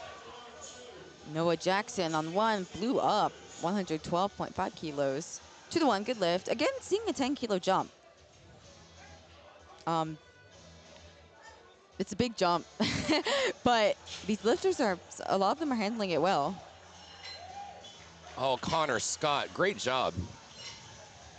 It looked like he wanted to rack it a little bit early, but he held it there very well, waited for that rack command, and that's going to be a good lift for him. Yeah, sometimes as a chief referee, like you said, the referees want you to succeed. So whenever you're the chief referee, you have to wait for the lifter to be motionless to give them the rack command. And sometimes it's a little tough if you see a lifter kind of edging towards the rack at the end, and you want to give them that rack command, but you kind of have to wait until they're motionless. So if you are ever watching and you see a lifter get a longer rack command, that could be why. And it's kind of hard to tell from the front if someone is drifting a little bit towards the rack, but they just want to make sure that the lift is up to standard. They're not racking it early. They're not giving the rack command early as well. We want to be fair to all of our competitors. And someone named Joanne Craig gave me a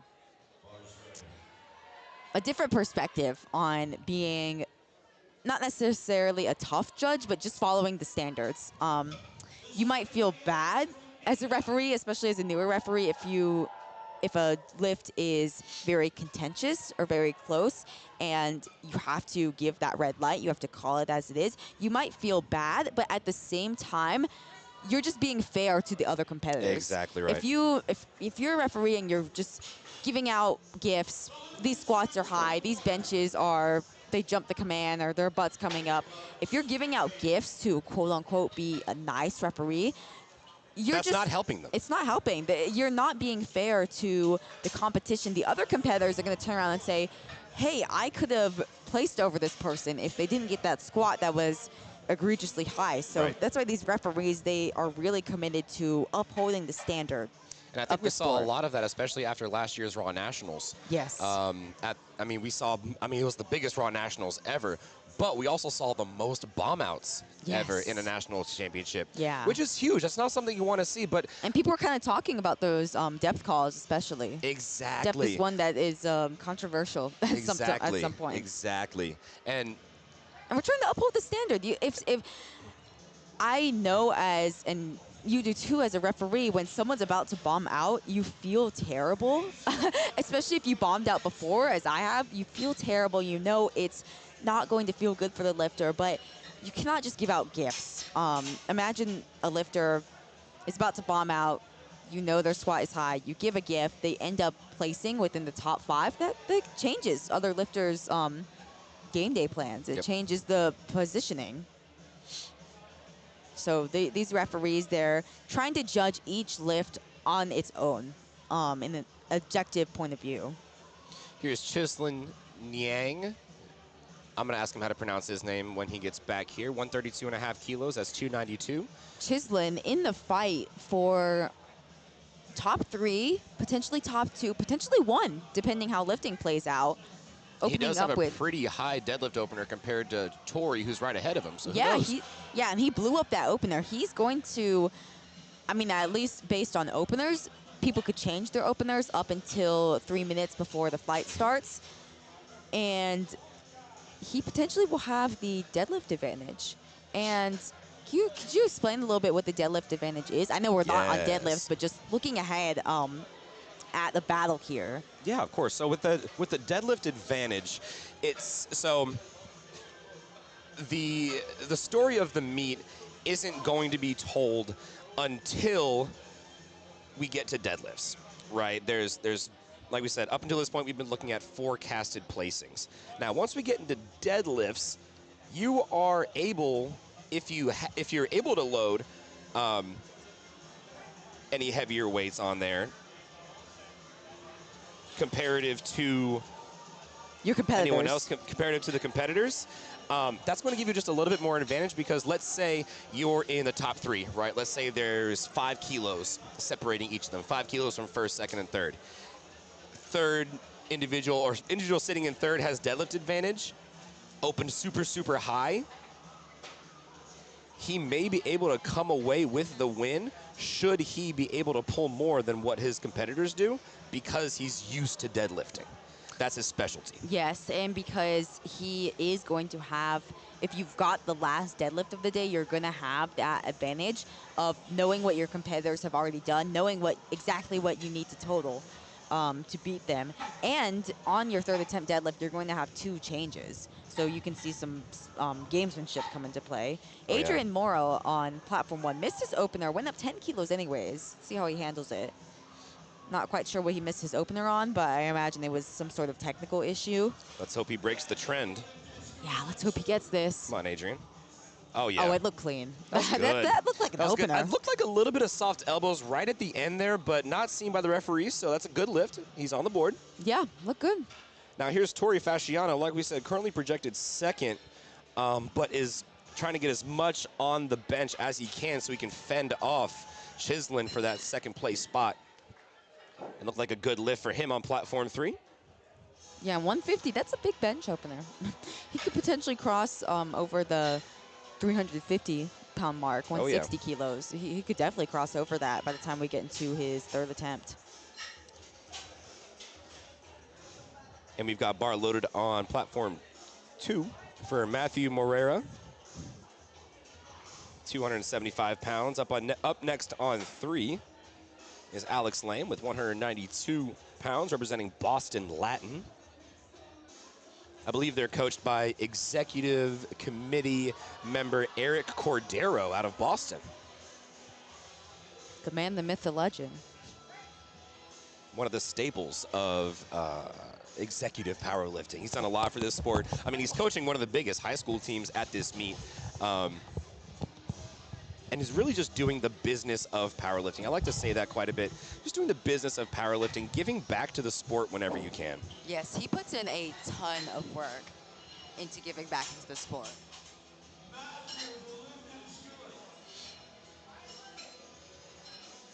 Along with that, folks, I also want to say, if you haven't volunteered at a meet yet,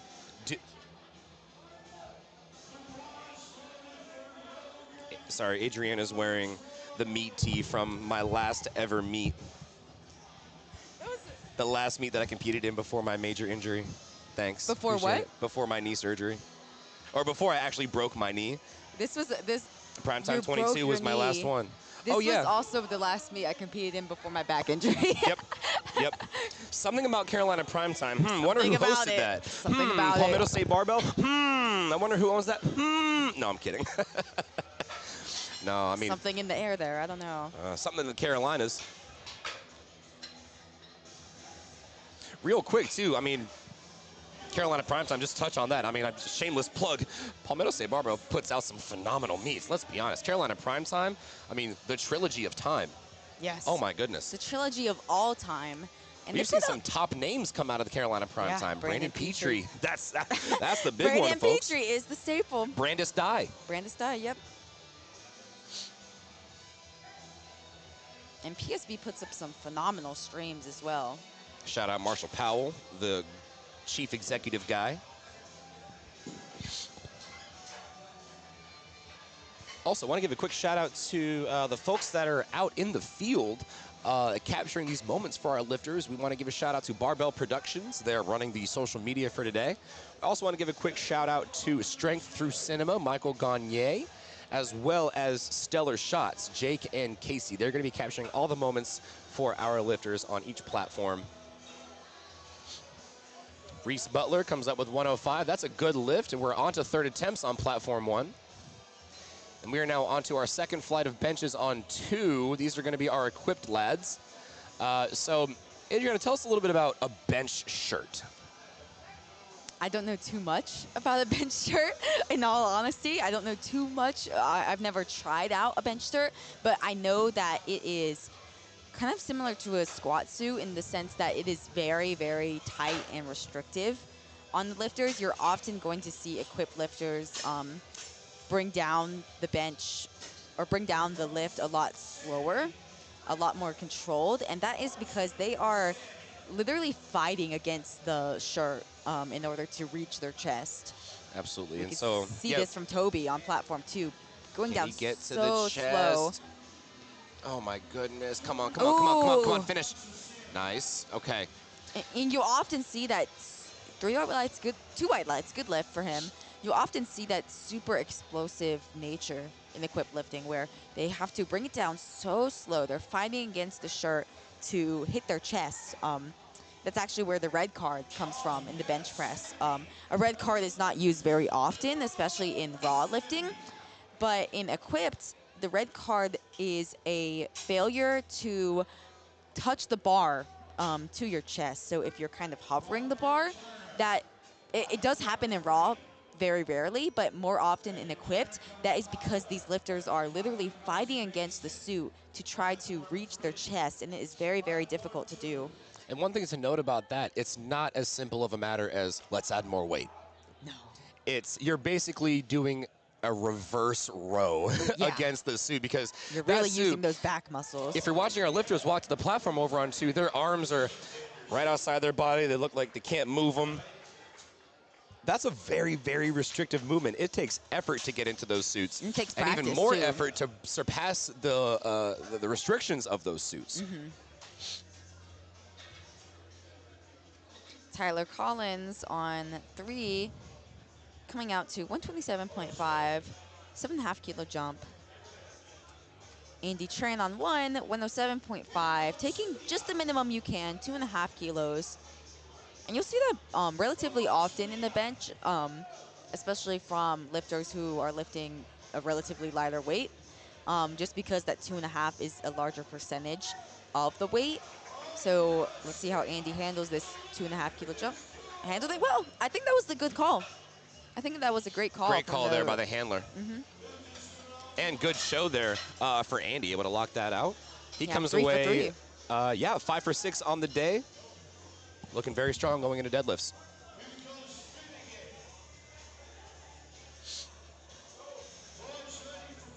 All right, here's Mason Buckner, 137.5 kilos. 303 pounds are locked in for Mason Buckner. And on platform 1, Finnegan Bruker, 242 pounds. We are on third attempts, but we do have one more flight after this one on platform 1. We are on our last flights of bench on platforms 2 and 3. Uh-oh, look who's up to the platform now, Mr. Dylan Albert. 135 to 140, so hey, that's an average jump. I mean, that's 5 kilos. And Dylan is currently forecasted in first. He was our squat specialist from the squat event. Currently forecasted in first in the 82.5 kilo battle. And I kind of like this approach where he is taking a relatively conservative jump, 5 kilos, just trying to really build the total there. If you are forecasted first, it's so critical to make your lifts to continue to build that total and stay in first. And I think that was the right call. That moved like a second attempt. Excellent work there, Dylan. So I wonder what he's going to put in for his third. I wonder, too. I would say I wouldn't put in more than 5 kilos, considering he did jump 5 kilos from his opener. And you see it sometimes where a lifter takes a smaller jump from their first to second and then a larger jump from their second to third. But it's dicey because it's bench press. Yeah, it's bench press at 1. And 2, your body's not going to be primed for taking a larger jump when you just took a smaller jump, if that makes sense. Absolutely right. Chislin, another one of our lifters, currently forecasted in third place. Big jump here. 12.5 kilo 12.5 kilos on that bench. Is a hey, big, maybe he's big just jump. built diff. Maybe he just wanted to get, maybe he trains like this. Or he's trying to get some kilos back from that missed third attempt squat. Right, let's see. That's the thing. When, unfortunately for Chislin, that's going to be a no lift. He's still got his opener. He could come back and try it again. I don't know if he will try it again or if he'll just scratch, but that's the thing. Like you said, we're not privy to the private information that him and his handler has, but some lifters, they do attempt to, quote unquote, make up ground in the bench press if they were to miss their third attempt squat.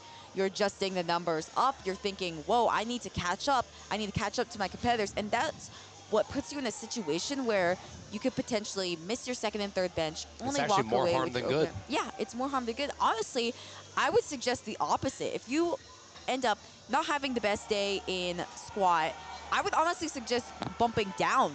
You're adjusting down slightly for your plan for your bench and deadlift, because especially if you're cutting into the class or maybe the travel took a hit on you, it's not a good idea to just think in your mind, oh, I'll just bench a little bit more to make up ground in the squat. Likely if your squats didn't go well, especially if it was a strength issue, then it could just be a strength issue on the day in general. And it's so important to take what you have on the day, make those lifts, build that total. That's going to put you in the best position possible to place as high as possible. That's right. Tori Fasciano's up next. Currently slated second with a 7.5 kilo jump. This is 347 pounds. My goodness gracious, folks. Almost 2 times bench. body weight. Whew. Oh, good grab by the spotters and loaders on platform 1 for Taylor Thomas. Just couldn't get it off the chest there. Beautiful arch there. Oh. It looked fine. I didn't see it dip down. I mean, that right side obviously did, but hey, that's a good lift, as did our judges. And where would you go from there? To be honest, it didn't move that slow. It wasn't that slow. It wasn't that slow. I think he just misgrooved it a slight bit. Yeah. I'd be safe with the 2.5 kilo jump. I would too. I would too. You No could sense try in to go risking for 5. I'd probably put 2.5, just because it was a little wobbly, but it wasn't like an all-out grinder. Right. And that's kind of the thing with lifters with a higher arch. You could see a little bit more variability in their benches. Sometimes, especially if lifters, Tori doesn't, but if you've got a super extreme arch, then it could be a little dicey with your attempts just because the liftoff has to be perfect. Everything has to be perfect. I'll say the arch is so technical. Yeah, you've got to be so technically sound when you've got a great arch. And what a Alex great Lamb. ride on platform 3. Now here's Phenomenal. Logan on 2. Logan in our equipped division. Looks good. Hit like 1 Look or good. 2, maybe 5 sticking points on the way up, but he pushed past every single one. That's a good lift for Logan. Yeah, and he's in a bit of a battle in the 90 kilo equip. Dude, this is crazy. This high school level meet, high school nationals, so many battles across the board. I mean, Logan in a bit of a battle for the top position. There was only a 7.5 kilo spread between Hunter at the top and Waylon in 3rd place. So they're going to be fighting to walk away with the national title there. And to say that you got a national title at 14, 15 years old, come Hey, on, dude. I'll take it. Come on. You know how many national titles I have? Big old goose egg. You know how many state titles I have? 1. What? Hey! 1. That is it. These kids, they probably won their state 4 times over. Yeah, powerlifting is just leveling up across the board, across all weight classes.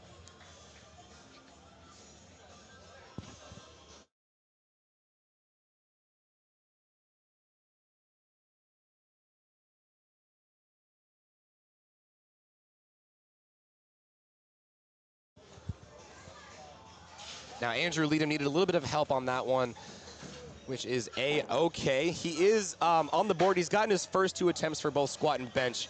Not entirely awful. We're starting to see... Are you talking about Adrian on 1? No, Andrew Oh, on okay. 3. On 3, yeah. So with these attempts, I mean, 6 for 9, if we're looking at a total, if we're looking at the entire meet, it's not amazing. I mean, most often that means we missed Your thirds. all of our thirds, or maybe we had a little Typically. bit of a snafu on one of the lifts, you know, whatever happens there. It's not horrendous, though. It's not 3 for 9. It's not 3 for 9. Come Ooh. on, Adrian. Beautiful. Beautiful bench from Adrian. 2 for 3, missed his opener. He's excited with that. Likely, potentially the first time he crossed over that big 315-pound milestone, hitting 319 there. God, that's 3 plates. That's fantastic. Yeah, it's phenomenal. Up next on platform 1, Christian Lee. He's going to start off our next flight of powerlifters. He's from Boston Latin. Tyler Collins on platform 3, just jumping 2.5 kilos in the fight for top 5 in the 82.5s. Really just jumping the minimum amount, trying to add 2.5 kilos to his total. It only looks like he's forecasted 7.5 keys right behind. Yeah, I mean, it's tight all across the board in there. Good work for Christian on 1. I love that call Tyler, from what Tyler. a press. What a call. Wow. That Do was a you good know call. how much he saved for deads now? Yeah. That man's going to be a contender in a few minutes. Oh, my goodness. Yeah, that was great. Folks, 3 we for might 3. have a fight on our hands. Parker, oh my gosh, hit probably the most solid sticking point I've ever seen, but pushes past it without downward motion. 3 white lights. Yeah, that looked great. And Parker is well ahead in the equipped side of the 82.5. And you know what's kilo interesting class. there? He's doing bench raw. Wow. He's doing his bench raw. He is not wearing a shirt, and if he is, I can't see it. Oftentimes you can kind of tell because their arms are forward. There's a little bit of extra stuff in the shoulders, and that is because of the fabric of the shirt. That looked like he's wearing a normal t-shirt. Yeah. I wonder if he also opted to lift raw in the squat. I don't quite remember, but there was somebody who was There's someone that did squatting. raw with wraps. Yeah, I mean, I think there was even somebody squatting with sleeves. I might be tripping. I think I might be tripping. No, you're I sitting, might have actually. just. But yeah, Parker really doing well on the equipped side. Looking to walk away, I think as long as he makes his opener on deadlift, going to walk away with the national championship there. Robert Turner, potentially in the talk for top 5. 137.5, 10 kilo jump. Can he do it? 300 pounds. I wonder if they're going to call that on up and down. I might have seen it a was bit. fine. Hey, 3 white lights. all right, 3 white lights. We love to be wrong. It's my favorite thing. Big fan.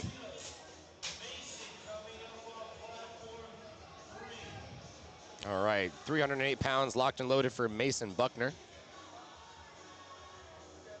Here's Valen on platform 1, 95 kilos, looking to go for a self handoff.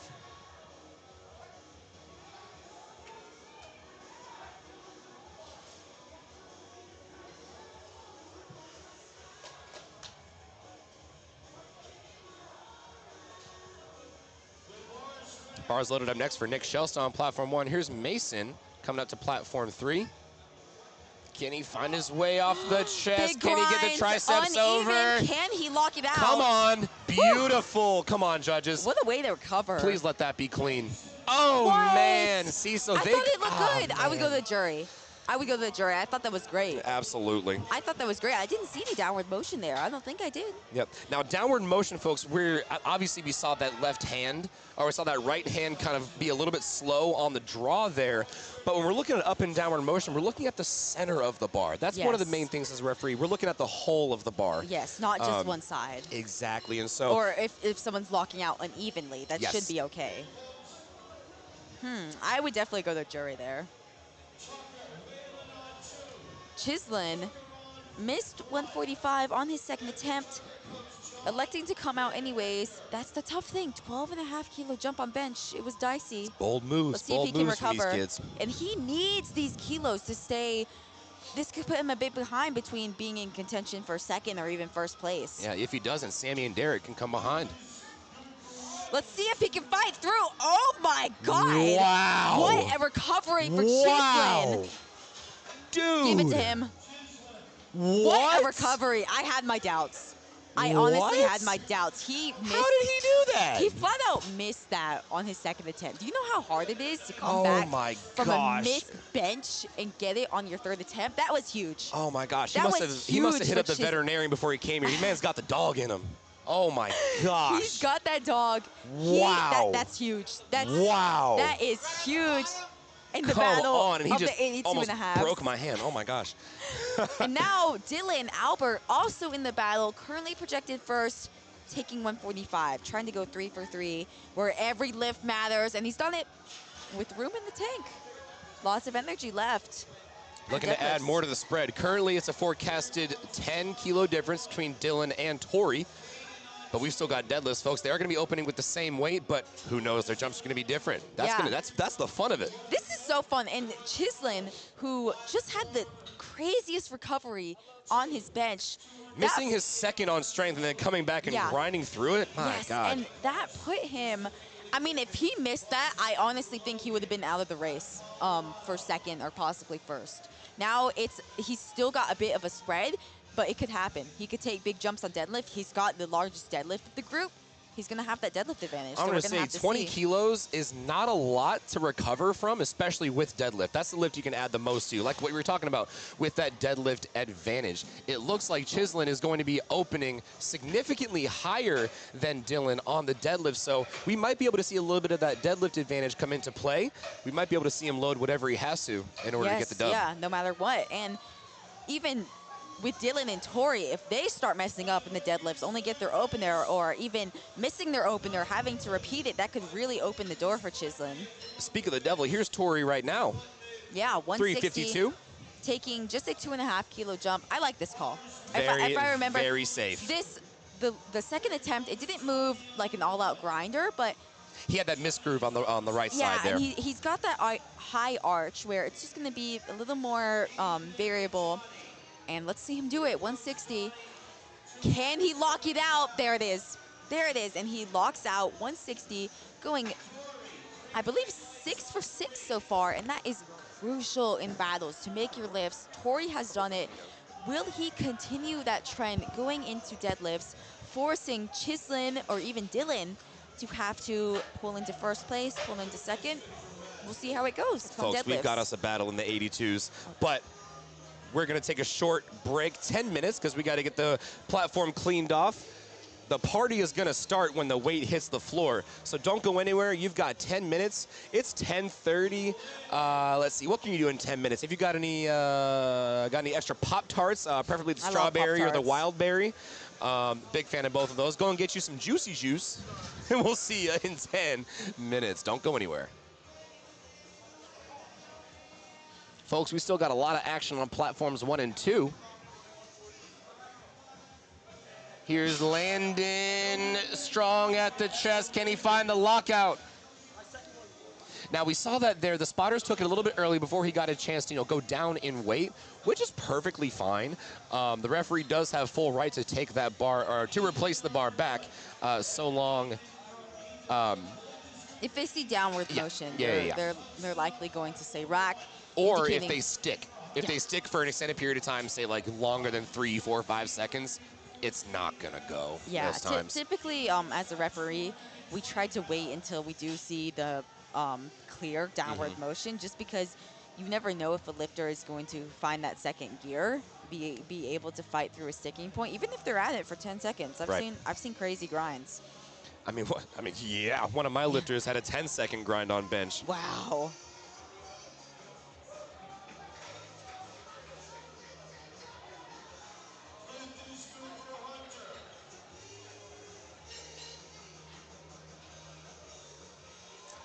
Hayden Jones, platform 1, coming out to 105 kilos for his opening attempt.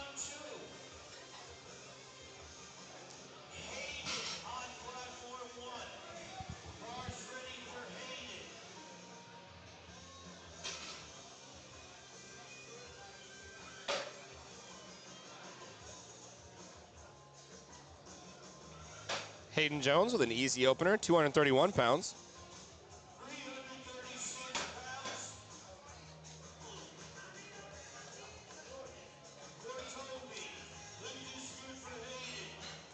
Toby coming down with 152.5. Can he go 3 for 3? I think he can lock it out. He locks it out. I don't know if they're going to give it to him. We'll have to see. Yeah, unfortunately, no lift. The slightest of downward motion there. He does still walk away with 145, and currently he's slotted in second place in the 82.5 kilo equipped division.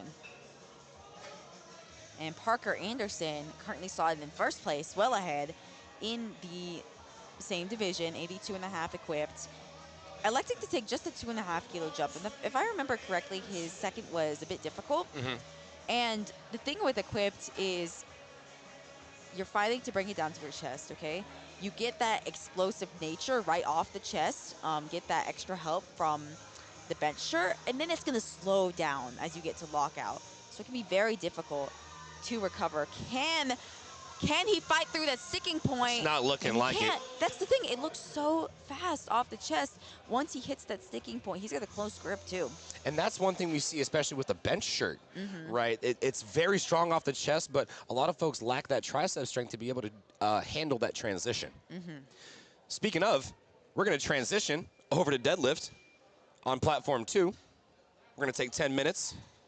It's not 11:33. It is 10:33. Go ahead and catch you some Saturday morning cartoons. I believe Ed and Eddie is on at some point. Go grab you some go-go squeezes. Oh, ooh, love those. Maybe a glass of milk. We'll see you in 10 minutes.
basically like another version of downward motion.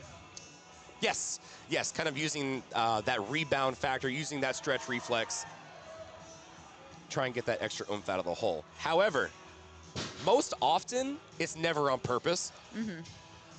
Most heaving I've seen is really only ever called like once in a meet, and that's only on like a super heavy weight. The lifter is just trying to stay locked in, stay mental, thinking to themselves, all right, maybe I got to do a little bit more to get that extra oomph, when really they just need to keep doing what they're doing. Yeah, it's a difficult, you've got to have a close eye as a referee because it's not called very often, but it is a rule in the rule book.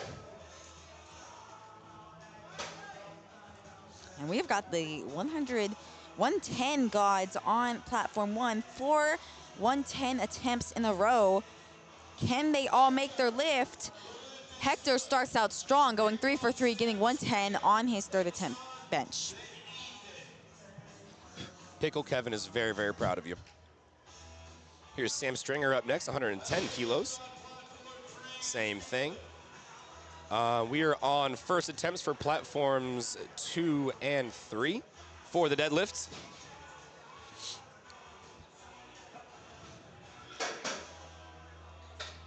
And we still, looks like we've still got 6 lifters left on platform 1 before we move into our 10-minute break and deadlifts on that platform.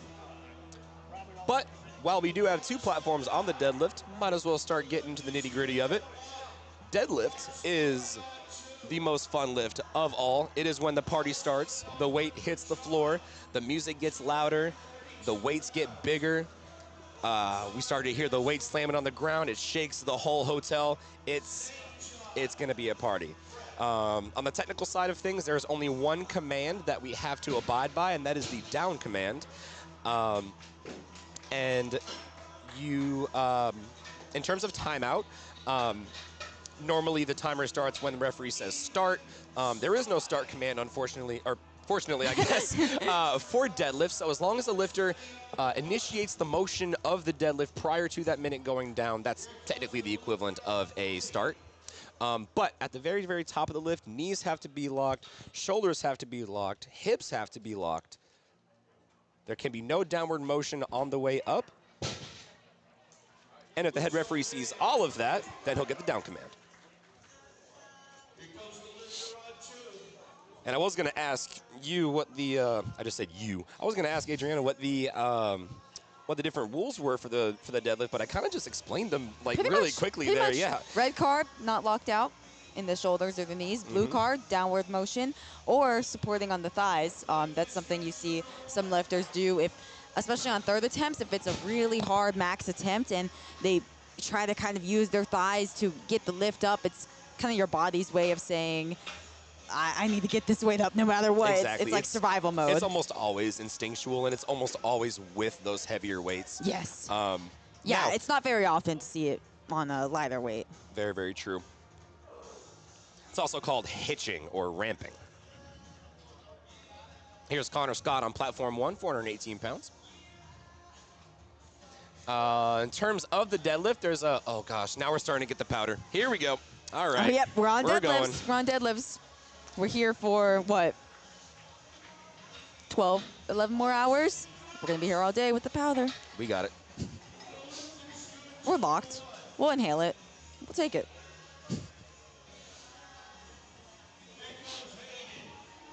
Now, when we're looking at the deadlift, folks, we've got two different stances we could elect to go for. Technically 3, but we'll talk about the main 2 here. We've got the conventional deadlift, as we see Levi on platform 2. Conventional stance entails the feet going inside the hands. Or, what? Actually, yes, that's right. Feet is going inside the hands, knees are inside the hands. It's going to be a little bit longer of a range of motion, and it will place more emphasis on the low back and the hamstrings. It's very common to see ramping with the conventional deadlift. Conversely, we've got the sumo deadlift, as we see Sammy Ireland. Right behind, the feet are wide. Some folks like to have it close to the weight. Hands are inside the bar, and it's a lot more technical of a position to get in, but the trade-off there, it's a lot less range of motion, and you're using a different associated muscle groups there, the glutes and the hips, as well as the thighs, as the prime movers for that lift. And, you know, kind of like that where sumo is not conventional. It's more often to see, you know, soft knees or something like that. When we get to sumo, it's a lot more common, and we might see it here, where it's going to be super, super slow off the floor. It may even look like it's not moving at all, but just have faith and trust, because at the very end of the day, you know your strength.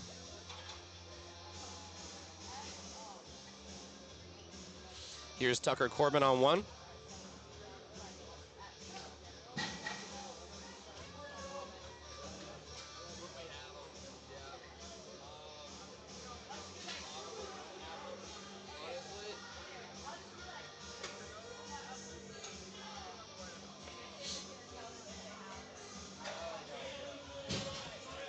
All right, Caleb Miller on platform 3, easy opener.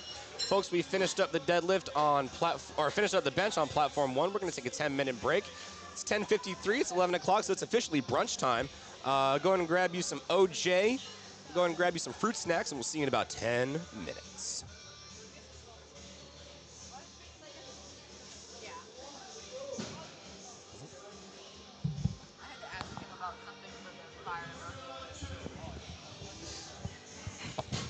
You mean the Southern Slam Down that you're directing in just a few short weeks? I should officially change the name to Fire Emoji Meet. I think that's what I should do. A jack of all trades. Adriana, commentator, competitor, referee, coach, and meet director. It's Literally too many hats. completing all the side quests for powerlifting. It's too many hats. I need to spot and load. I need to do it at least once. Yep, so that's... I need to shoot media. I don't know how to use a camera. So maybe one day. This counts. Okay. This counts as okay, media. This counts as part of the media. Okay. I've worked a table at meets before, so oh yeah, you know, that counts. I love working a table. I can kind of relax. Here's Andy Wynn. Oh, so like I was no saying, lift. there, it's going to be slower off the floor with the sumo deadlift, but sometimes the spotters and loaders call upon gravity as the main op, and they say no, you can't move it. Not today. Gravity well, let's see if is Andy the biggest can overcome. op. Who Straight can up. overcome gravity? That's what we're after here. Who is going to lift the most weight? Who is going to overcome gravity the most? And that's who will win the meet. Good way to put it, right? No? I mean, spitting mad facts. We're No doing printer. we're doing something. We're doing something here. Y'all, we are so tired. But we're doing great. We're having all the fun in the world, to be honest.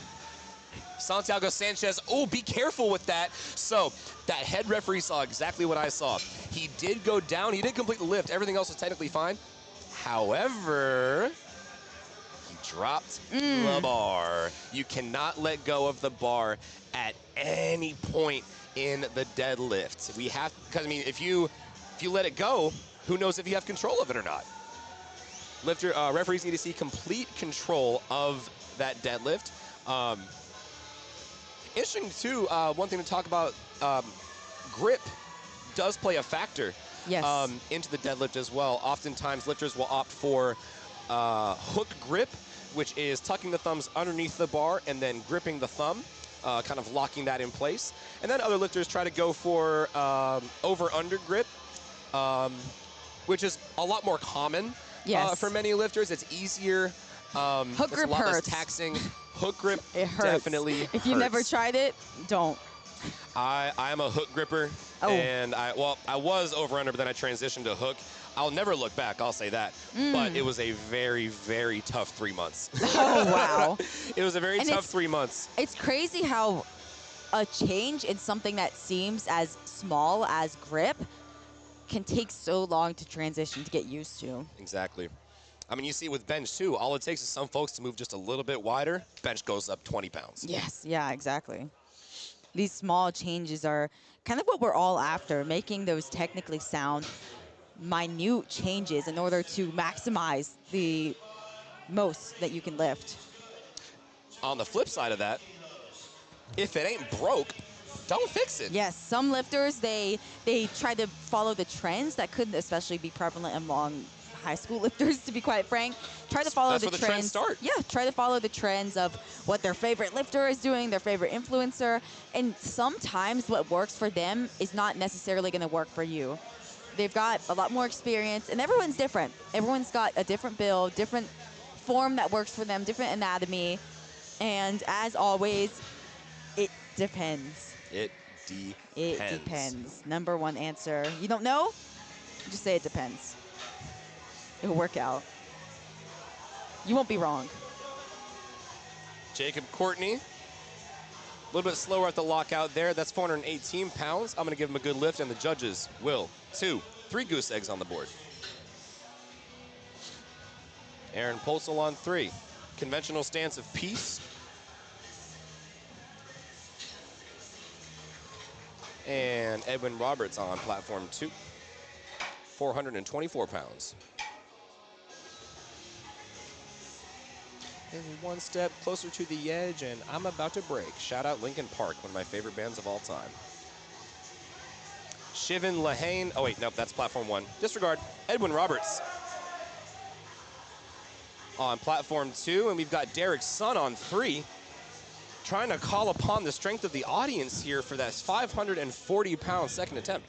Now, Derek, one of our lifters, really in that fight for top 5, adds more kilos to his total. Good lift. Now, yeah, he's within this flight. He's really in a battle between him, Trenton, who's about to go, and Richard, and potentially Aaron as well, and Tyler. This class is so stacked, and all of them will kind of be jockeying for a position as we head into third attempt deadlifts in just a little bit. Kind of be jockeying for a position to get into that top 5 spot, whereas those in the top 4 as a forecasted total, they are all going to be in the second flight. So they're going to have the advantage of knowing exactly what they need to lift in order to beat these guys in the first flight. And now Trenton, 250 kilos, big jump there. He jumped. Wow, okay. Am I mistaken? He jumped like 22.5 kilos. That's a big jump. And it was relative, it was slow, but that's what I would expect from a 22.5 kilo jump. Now, on deads, it's not entirely unheard of. You know, on deads, I mean, you can go for 10, 15, 20 kilo jumps. I've seen upwards of 30 kilo jumps, even for some light guys. Yes.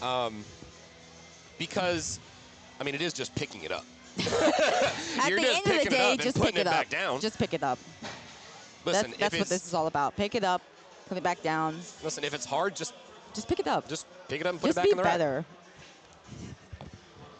I am so sorry, but yeah, I mean, we got to remain locked in. You've got a good point where it's not as uncommon to see these big jumps. Especially with folks trying to vie for positioning. Yeah, for sure. You can see someone being forced to take a lift that they honestly have no business doing, or there's like a 5% chance that they're going to make it. But you're here at Nationals. That's what Nationals is for. If you're just trying to go out, have some fun, build the biggest total you can, that's more so for a local meet, or if you're not really in contention for that top placing. But if you are, you're going to be forced to take a shot on your third deadlift to try to reach into the podium position. That's what we're here for. That's the point of Nationals. It's a competition. You're trying to place as high as you can, and sometimes you're going to have to overreach to do that. All right, coming up to platform 2, Levi. 215 kilos are loaded. That's 473 pounds. And he is one of our only, if not the only, 90 kg lifter in this flight, or in this session. Sean Wilson, a 20 kilo jump. Moves like butter. 3 white lights. Oh, Levi. I'm going to be honest, man looks like he's built to deadlift. He's got long arms, long legs. And you come to find that anatomy does play a good role, or I mean a massive, massive role, especially in deadlift. with the sumo, I mean, a lot of people think, oh yeah, I'll do sumo. That'll decrease my range of motion. No, no, no, no, no, no. You might not have the hip mobility for it. You might not be built for it like that. Dude, I have tried sumo so many times, and it just doesn't work for me. I mean, if you were to look at me and look at my leverages, you could say, hey, I think sumo's gonna work for you. I try it, it just doesn't feel good. It's not comfortable. My hips, my hip anatomy is just a little bit too narrow. Where conventional just feels so much stronger and so much more comfortable. And that just comes down to, it depends. It depends on, like, I mean, powerlifting is so individualistic where, yes, some people say, oh, sumo's cheating, but sumo doesn't work for everyone. And it's hard to master in a technical sense as well. I was going to say, to be honest, I think sumo's harder than conventional. I agree. And now I've competed both with sumo and conventional. Sumo's definitely harder, without a doubt. In terms of just maintaining that technique off the floor, that takes a different kind of patience that many folks just don't have, especially at this level.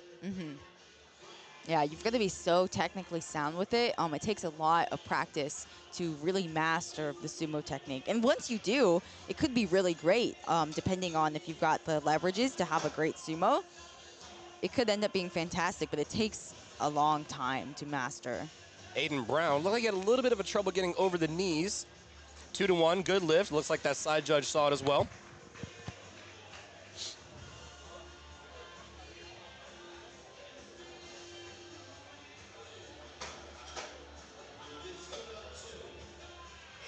All right, Braden Bessinger. 225 kilos, that's 496 pounds. Folks, if you're waiting for the action on platform 1, we are a minute and a half out. Now, here's Andy Wynn. This is going to put him into the top 15. We're into our third attempts, folks, on platform 3.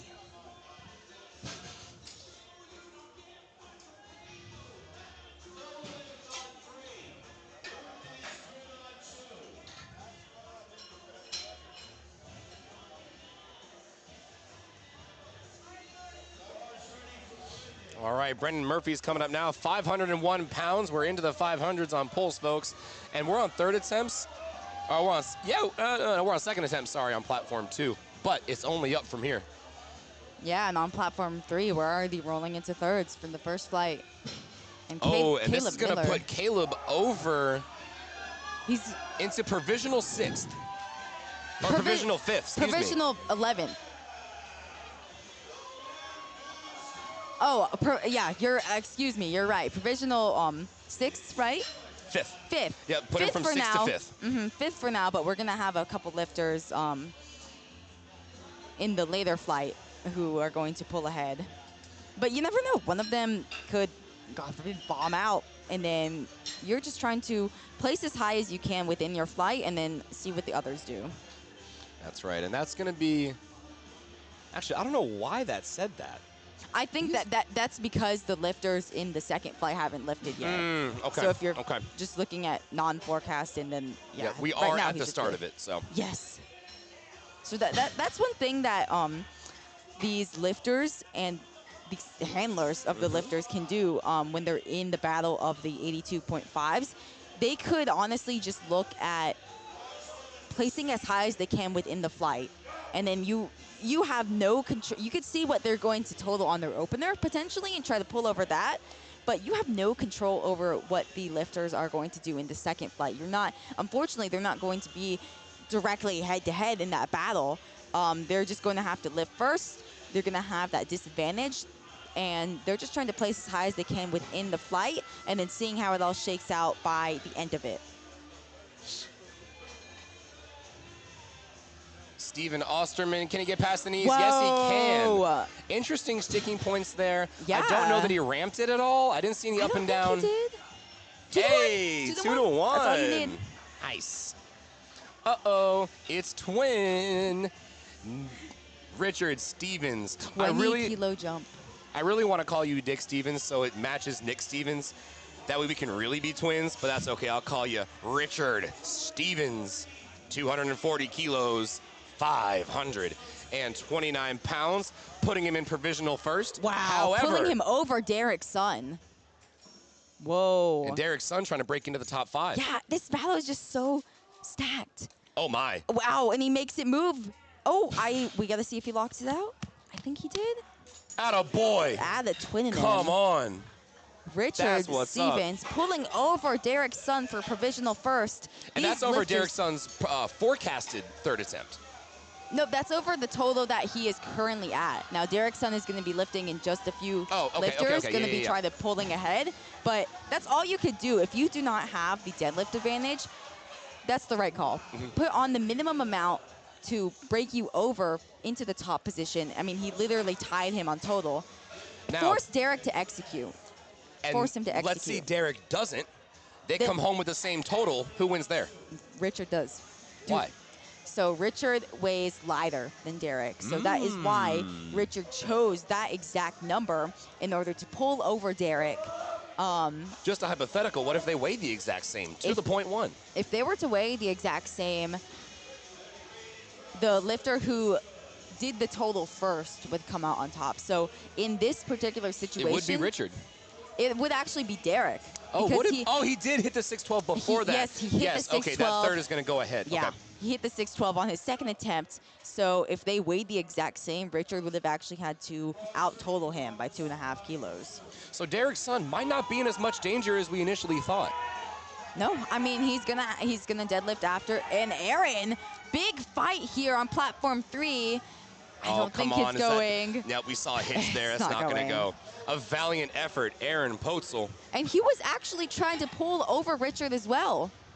Or, excuse me, no, he wasn't. He was trying to pull into provisional 3rd place. But unfortunately missed that. He's in provisional 4th. And we're going to have some lifters later trying to pull ahead. But now Derek's son. Derek trying to pull for a 622.5 kilo total, really trying to solidify his case to crack into that top 5 by putting up the best total that he can. This would give him 622.5. The other lifters in the other flight are going to pull ahead of that, but he's trying to get 5th. Has he done it? I think he has. It looked pretty clean. 3 white lights. Derek. Good lift for Derek. Awesome way to end the day. He had a little mishap on his squat, but he ends 8 for 9. That's a phenomenal day at high school nationals. Now, Derek's son is 5th, but we have yet to see Trenton, Dylan, Tori, or Sammy. Or Chislin, too. Or Chislin hit their attempts. So, at this point, Derek has hit his total. There's nothing else he can do. All he can do, unfortunately, is just sit back and watch. Yeah, and I think he's going to do just that. I think he's going to sit in the audience, potentially watch on LiftingCast to see where he ends up, and honestly pray that he ends up in the top 5. We saw that situation come up with, was Eric Chen last night?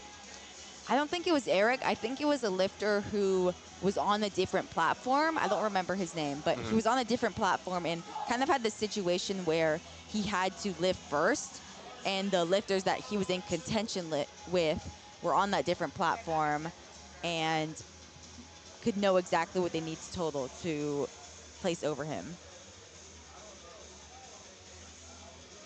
Oh.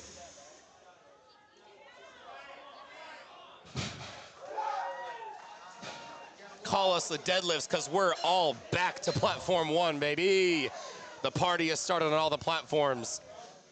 205 kilos. Reese Butler is going to come up for 451 pounds.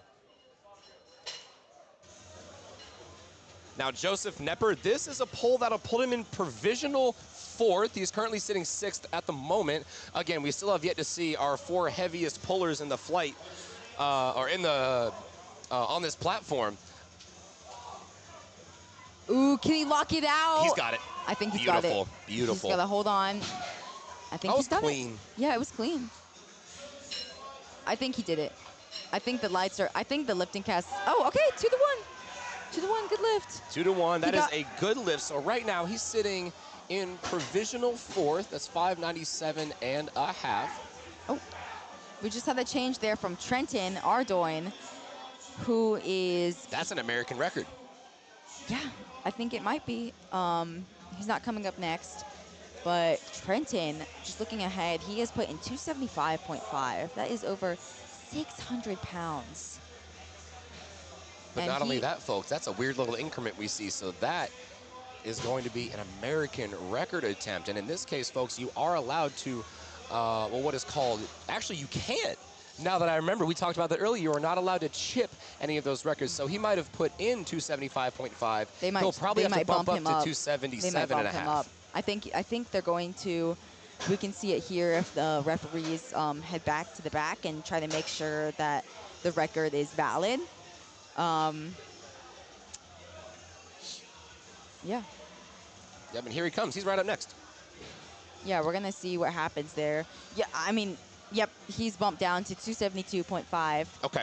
So this is below the record, unfortunately. But, hey, this is still a 600-pound even deadlift. It might be above the record. Let me check.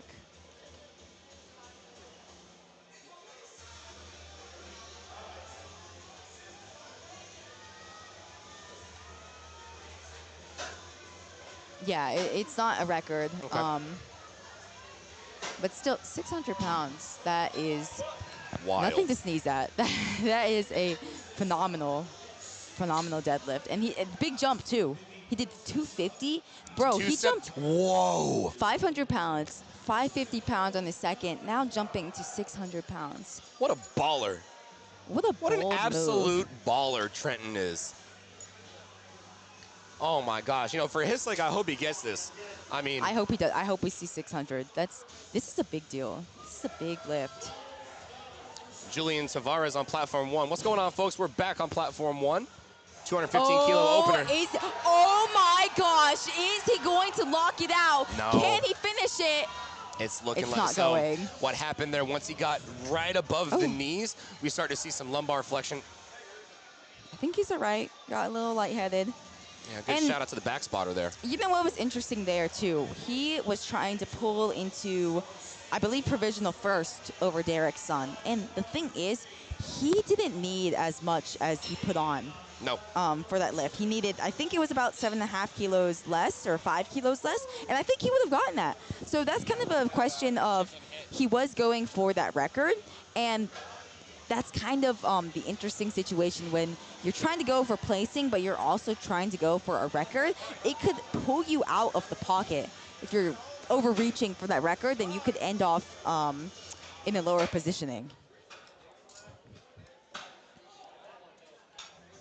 And again, folks, kind of what you were talking about earlier, that's kind of what happens when we might be focused a little bit too much on the forecasted total rather than what's actually needed on the platform. Because let's say the lifter you're looking at misses.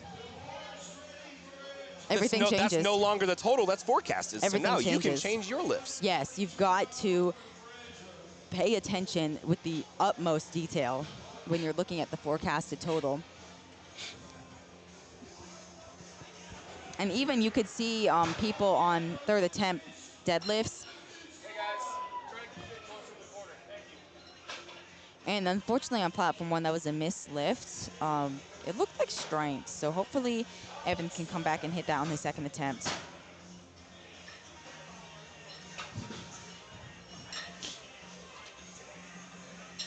All right, we're now on third attempt on platform 2.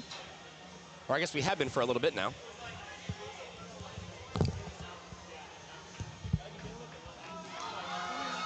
All right, here comes Mr. Alex Lamb. He's going to open up our last flight of deadlifting for this whole session. 187.5.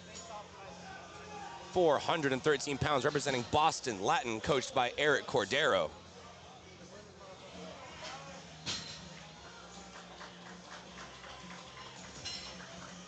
And Travis came on platform 1, 245 kilos. And Brendan Murphy, 242.5, is loaded up. Maybe. Oh, no, it looked like that was a scratch. We didn't see him come out for that one. So all lifters do have the option to scratch, which just means they're not allowed, or they're not allowed. They don't need to come out for their attempts. In this regard, they are going to let the clock run the entire full minute. For 2 reasons. 1, that lifter can come out at any point within that timer to make that attempt. And 2, we want to be considerate to the other lifters within the flight. We want to be sure that everyone gets their due rest.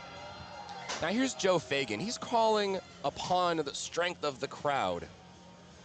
to find what he needs to overcome this 262.5-pound deadlift, or 262.5 kilo deadlift. That's 578 pounds.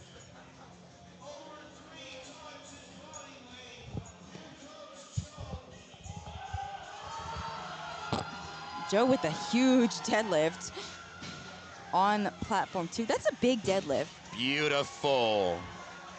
2 to 1. It's a good lift. All love to the crowd there. Way to end the day. All right, we're on to our last flight of deadlifting on platform 2.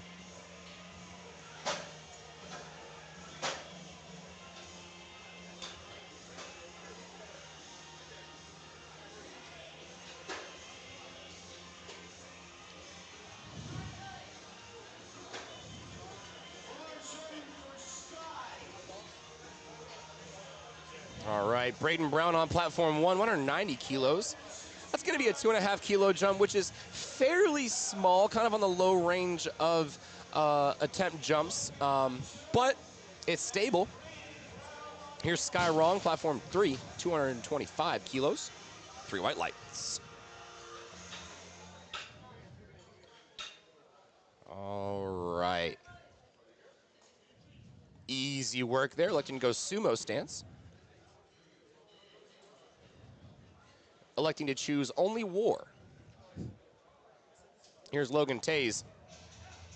Now, he might have locked that out a little bit too hard. Yep, so that front judge saw exactly what I saw. It looked a little bit too easy, and then once he got to lockout, he had to kind of react to it. And in that, the bar dipped down just a little bit, so that is considered up and downward motion.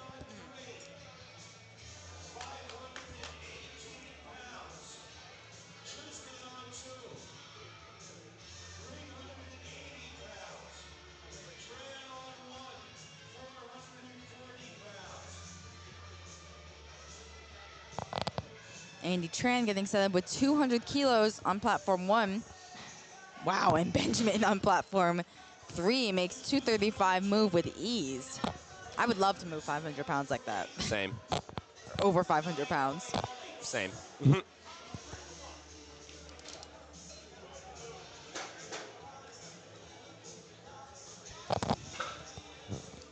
And Sammy, one of our contenders in the 82.5 kilo division, 235 deadlift. This is going to give him a 617.5 kilo total, placing him on the forecasted in 5th place.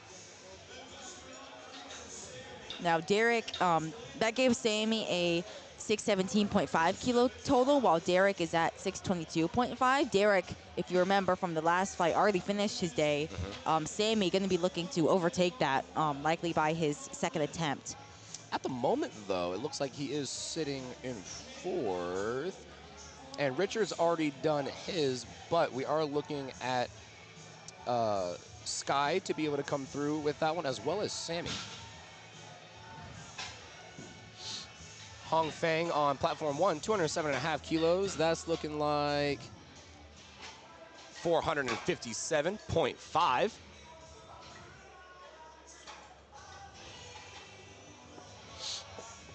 And that was a good lift there on platform 1 for Hong Fan. Up on next is Dylan Mitchell, 473 pounds.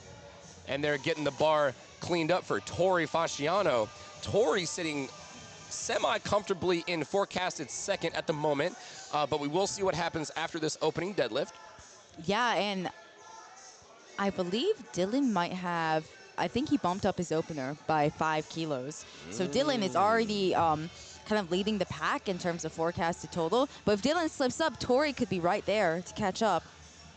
And he's also 20 kilos is not far to come behind. Yeah, especially in the deads, being coached there by Eric Lapointe, the mysterious legend. Pizza bloat.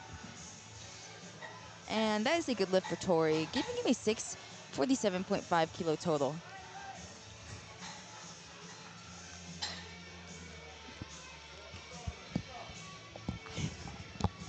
My face went Chipotle day 4.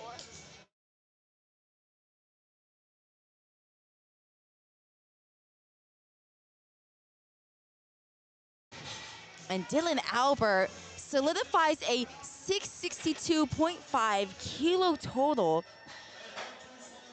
on his opening attempt. Dylan really leading the way, and that opener looked good. I think Dylan, honestly, has got it in the bag, but we've got to look at Chislin, who's opening up with a phenomenal 262.5 kilo opener. This is going to put him in third place, so this is actually going to put him over Sammy. If I'm not mistaken, I think he's the bottom of the flight. He is the bottom of the flight. Yeah, okay. This is the last deadlift, so this would That's give... huge. Yeah, that's the huge. To have the last deadlift of such a stat class. So Chislin's in a very unique position here. I'm very interested to see what's going to go. Let's see how this moves. Let's see. This opener is going to tell a story. And what story Just like a sumo would. What story did that tell? He's in the game. I think he's in the game. It moved. He had to stay patient at the bottom, and typically you will see that more often from sumo pullers, where that's kind of the hard time I had when I was trying out sumo. It really feels so different from conventional. You've got to stay so patient at the bottom. It's really hard to get that momentum where, conversely, you get the conventional deadlift, you're allowed to, wedge a lot more. You're able to kind of grip and rip, essentially. If you do that with sumo, you're going to tank. Yeah, you've very got fast. Patience, patience, patience. And we have a little bit of development here. Dylan Albert, he's going to deadlift on him as well. Put in 265 for his second attempt. Getting a little close to Chislin. I mean, if we're comparing openers, I think that Dylan's moved better And now Chyslin's. Dylan was a big jumper. Yeah. He's a big jumper, so we'll have to see. We'll have to see what happens. Here's Andrew. This is really the fun part, where you see how the meet comes together as a big story, how you see how it unfolds. And Chislin has put in over 600 pounds for his second attempt. If it's a story, does that make us narrators? I think so. I think we're the narrators of this book. Wow. Changing the narrative. Or, no, not changing. I'll think of something. Creating the narrative. There we go. Creating the narrative. Forging the narrative. Soria on platform 1, easy 215 kilo. Adrian Morel, I can't tell if his nose is bleeding. It's probably his mustache. It looked a little bit interesting, but.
All right, folks, we've got Mason Buckner on platform 3, 205 kilos.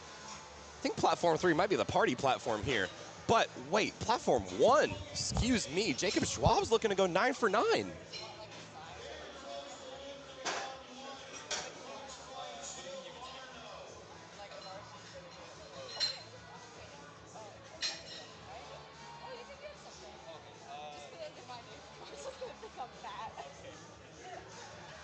All right, Julian Tavares on platform 1, easy 225 kilos, 496 pounds. David Lopez coming up 232 and a half. That's a pretty sizable jump, 17 and a half kilos. This is 512 pounds.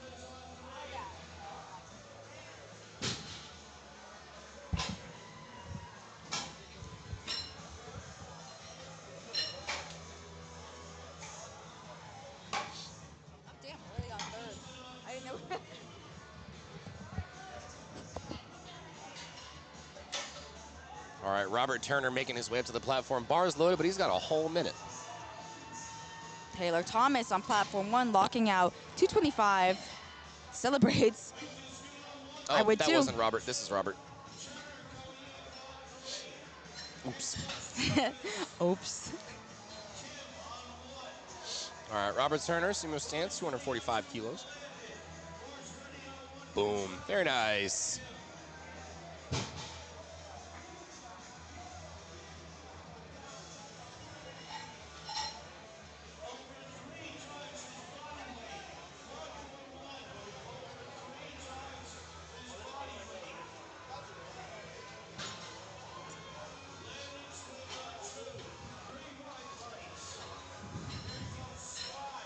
Travis Kim, platform 1. Big deadlift here. Oh, unfortunately, it's a little bit too much. He's on the board. He got his opener. Not going to risk bombing out. And on platform 3, Sky Wrong, 247.5, another big deadlift. Nearly nearly 550 pounds. Can he lock it out? Ah! It was so fast off the floor. That's kind of what you see when you have a little bit of a more rounded back position. It will be so fast off the floor, and then the lockout is just so difficult. You've got to hammer those rows, hammer those rear delts to be able to lock out that deadlift.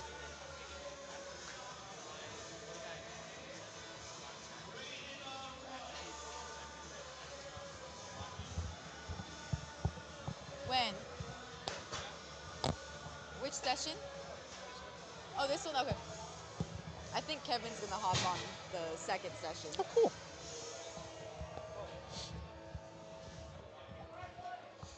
All right, bars loaded for Sammy Strouch.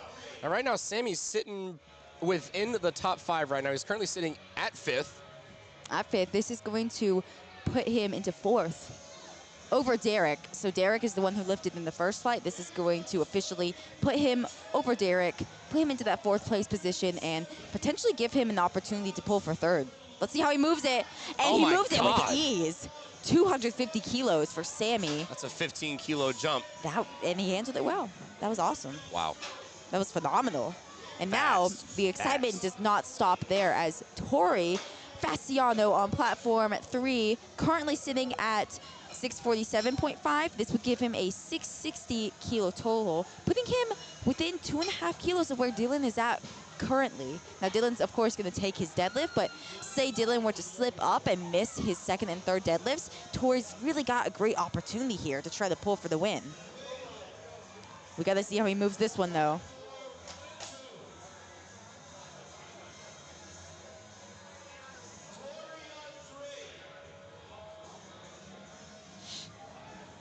All right, now bars loaded for Tori. He's not coming out yet, though. Looks like we're going to... I think there's a little bit of a snafu with the weight on the bar, possibly. Yeah, potentially. Looks like his Waylon, hand there. Oh, my goodness. Andy on platform 3. Waylon with the fight to stay in the meet, and I think he's done it. 2 to 1. Good lift for Waylon. A little bit dicey. He missed his opener at 205, went up anyways, and it paid off. I respect it. It's bold, but I respect it. Very bold and brash. All right, we are now on to 3rds for our first flight, and then we're going to move into the 2nd flight.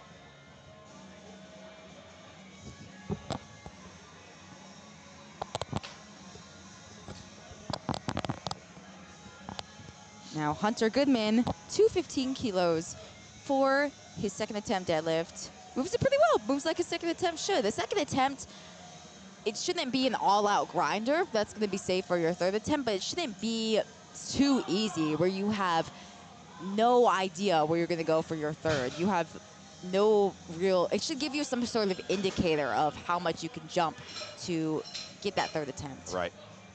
Now, here we go. Tori Fasciano, platform 3. Looks like we've got the right weight loaded now.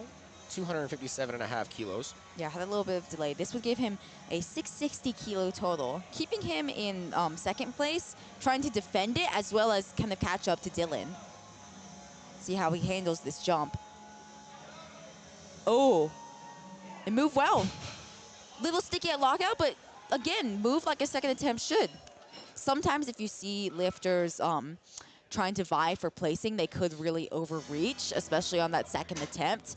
And that's what you're always worried about.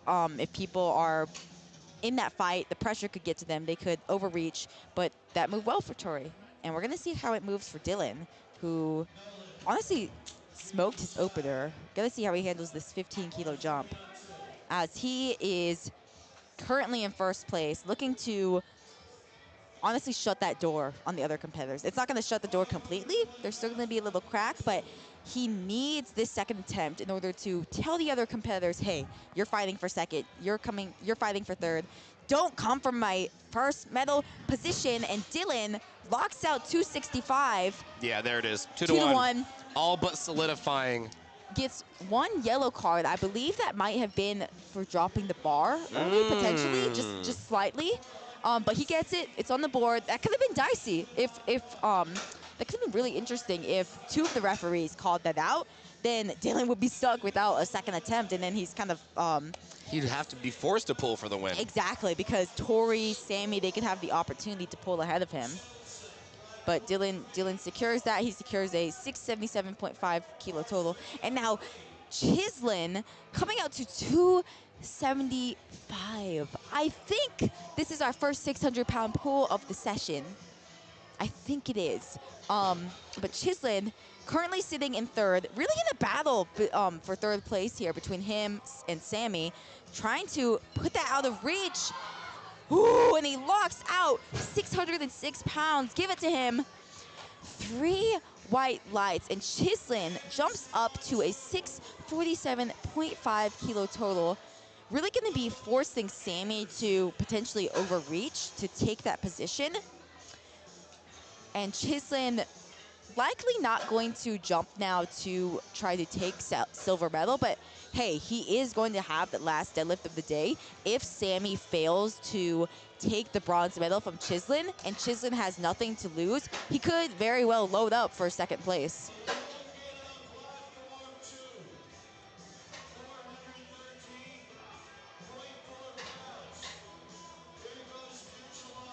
On platform 1, Dylan Mitchell, 217.5, taking just a 2.5 kilo jump, the minimum amount that is possible. Oh, can he lock it out? That was the right call. 3 white lights, good lift for Dylan. And that's kind of a tough situation where your second potentially was a little harder than you expected, and you're forced to take just a 2.5 kilo jump. It can be really tough, to be honest, as a lifter, as a handler, to know that your lifter only has 2.5 kilos left, because usually on deadlifts you take bigger jumps, typically like, at least with these guys, 7.5 to upwards of 20 kilos. So to be mature enough to take that 2.5 kilo jump, just add that little bit to the total, get the most amount of your lifter that you can on the day. That was a great call. Tristan, platform 2, locks out 190 kilos, gets it, ends the day 3 for 3 in the deads. Wonderful. Now on platform 1, we have had a bomb out on deadlifts. Evan Lampkin, unfortunately, he missed his last bench attempt at 130. I hope he didn't hurt something, because I don't think he came out for any of his third deads. I didn't pay attention, unfortunately. I saw him come out for his opener. I missed his second attempt, and on his opener, it honestly looked like a strength issue. I think they just opened a little bit too heavy for the day. I don't know if he tried again on his second attempt and then potentially decided that it's not going. I'm not going to reattempt it, potentially risk injury on that third attempt. Alex, unfortunately, not in the cards there for Alex.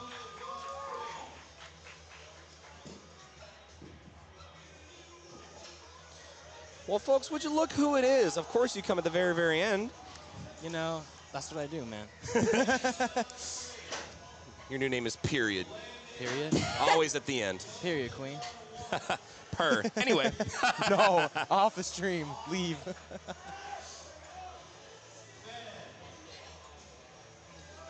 How many name jokes have we made so far? Oh, way too many. Oh, yeah, as it should be. All right, hopefully this weight moves like peanut butter for Reese. Wow, I'm proud of myself for that one. Reese's peanut butter? Reese's peanut butter cups. Oh my gosh. Here we go. Here we go. Here we go. Beautimous. He's too good. What a pull. Folks, we've got some attempt changes. We're going to see a lot of that on platform 3.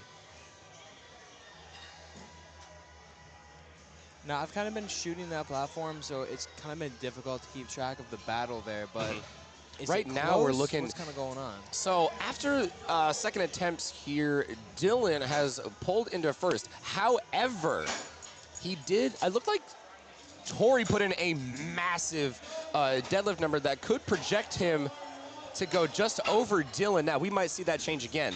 Yeah, I think he did change. So Tori going to take just a 5 kilo jump. I think Tori might have kind of realized that Dylan's 677.5 total is just a little bit out of reach for him.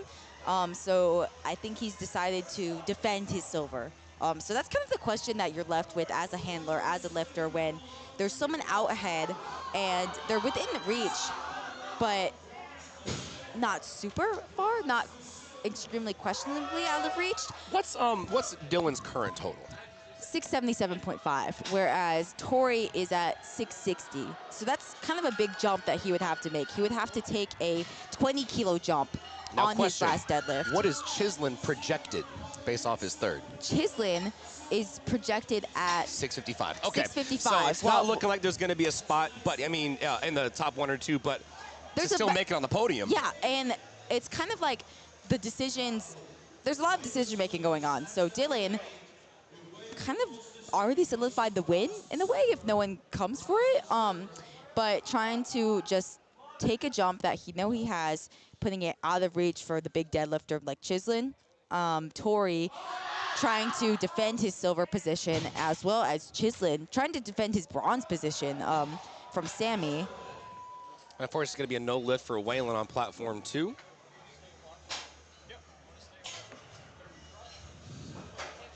Adrian Morel, platform 1, going to take a 7.5 kilo jump to 230 kilos, being coached by the man, the myth, the legend, Kevin Sporano. He's going to be joining us on commentary for session 2. All right, now we're at kind of the second half of deadlifts on platform, or second half of the third attempts on deadlifts on platform 3. We're going to start to see the story come to an end here. We don't know the ending, but we're going to watch.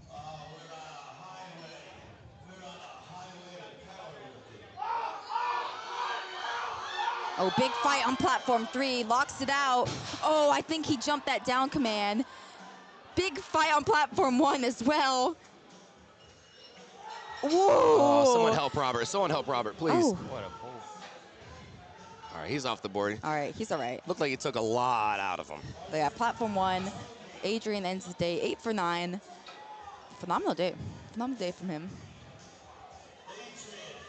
Now, Sammy here, unless he makes some attempt change, I think he's opting not to pull for that third place position. So currently, Sammy, platform 3, he is at 632.5, whereas Chislin is at 647.5. So it's kind of a tough situation there where Sammy would have to jump up 17.5 kilos to his third attempt, and he's already on the platform now. Yeah, he's already in the top 4. He's already in the top 4. They kind of realized that 17.5 kilos, well, that looked pretty good. That looked pretty good. I might have gone for it. I mean, they did solidify a 9 for 9 day, so I think that's a phenomenal day to end go with. 9 for 9 and to hit all your attempts is much bigger feat. Yeah, for sure. Much bigger feat. And potentially, they kind of realized that, oh, if Sammy had taken that risk and taken that 17.5 kilo jump, Chislin has the last deadlift at the end of the day, and he could have just put on essentially exactly what he needed, which is probably just jumping up probably 2.5. He would only have to deadlift 2.5 more if Sammy just barely bumped up over Chislin, hypothetically. Then Chislin would only have to bump up to 277.5 to pull back into third place. So they kind of weighed their options there and just decided to take a lift that they know they have for sure. That's right. We got Travis Kim up on 1. This is going to put him into 11th place overall. Travis Kim. Pretty good. 562 pounds. Parker Anderson on platform 2 unfortunately misses his 3rd attempt, but he did not bomb out. He is going to be your national champion in the equipped 82.5 kilo division. And now, Tori Fasciano really looking to shut the door on Chislin, kind of tell him, hey, this is my silver medal. You're not going to take it from me. He's not going to overreach and try to pull into first place over Dylan. He's trying to secure that silver medal in this battle at high school nationals. And ultimately, having a clean meet is what matters. Here's Tori. Yeah, hasn't missed a lift yet. Can he continue? Beautiful yes, play he calling. Can. Beautiful attempt call there from handler Eric Lapointe. 2 to 1, good lift. Tori going 9 for 9, 665 kilo total. And unless Chislin pulls off a miracle, to be honest, I having don't know to if pull. it's gonna happen. Yeah, Chislin would have to pull a ton to overcome that and break into that silver medal. So Tori is likely going to be your silver medalist in the class. Now Benjamin Heilig with this one, it's gonna give him a huge jump. This is gonna put him in the top 10. Jumping from 12th to all the way up to 7th. If he makes this, he'll be forecasted 7th place within the top 10, 584 pounds. Yeah, that's, I mean, we've said this time and time again. In classes this stacked, it is really an accomplishment to place within that top 10. That's right. Oh my goodness, folks, we blinked and we missed it. We're done with all the action on platform 2. Oh, wow. That was fast. Well, folks, we've got another session coming up at 1 o'clock, so if you're down to tune into the action, we'd love to see you there. You're going to hear our awesome voices one more time. But thank you so much for joining us, and thank you so much for tuning in to the High School National Championship for 2024 for the USA Powerlifting. It's been Nick and Adriana. We are signing off. We'll see you in the next session.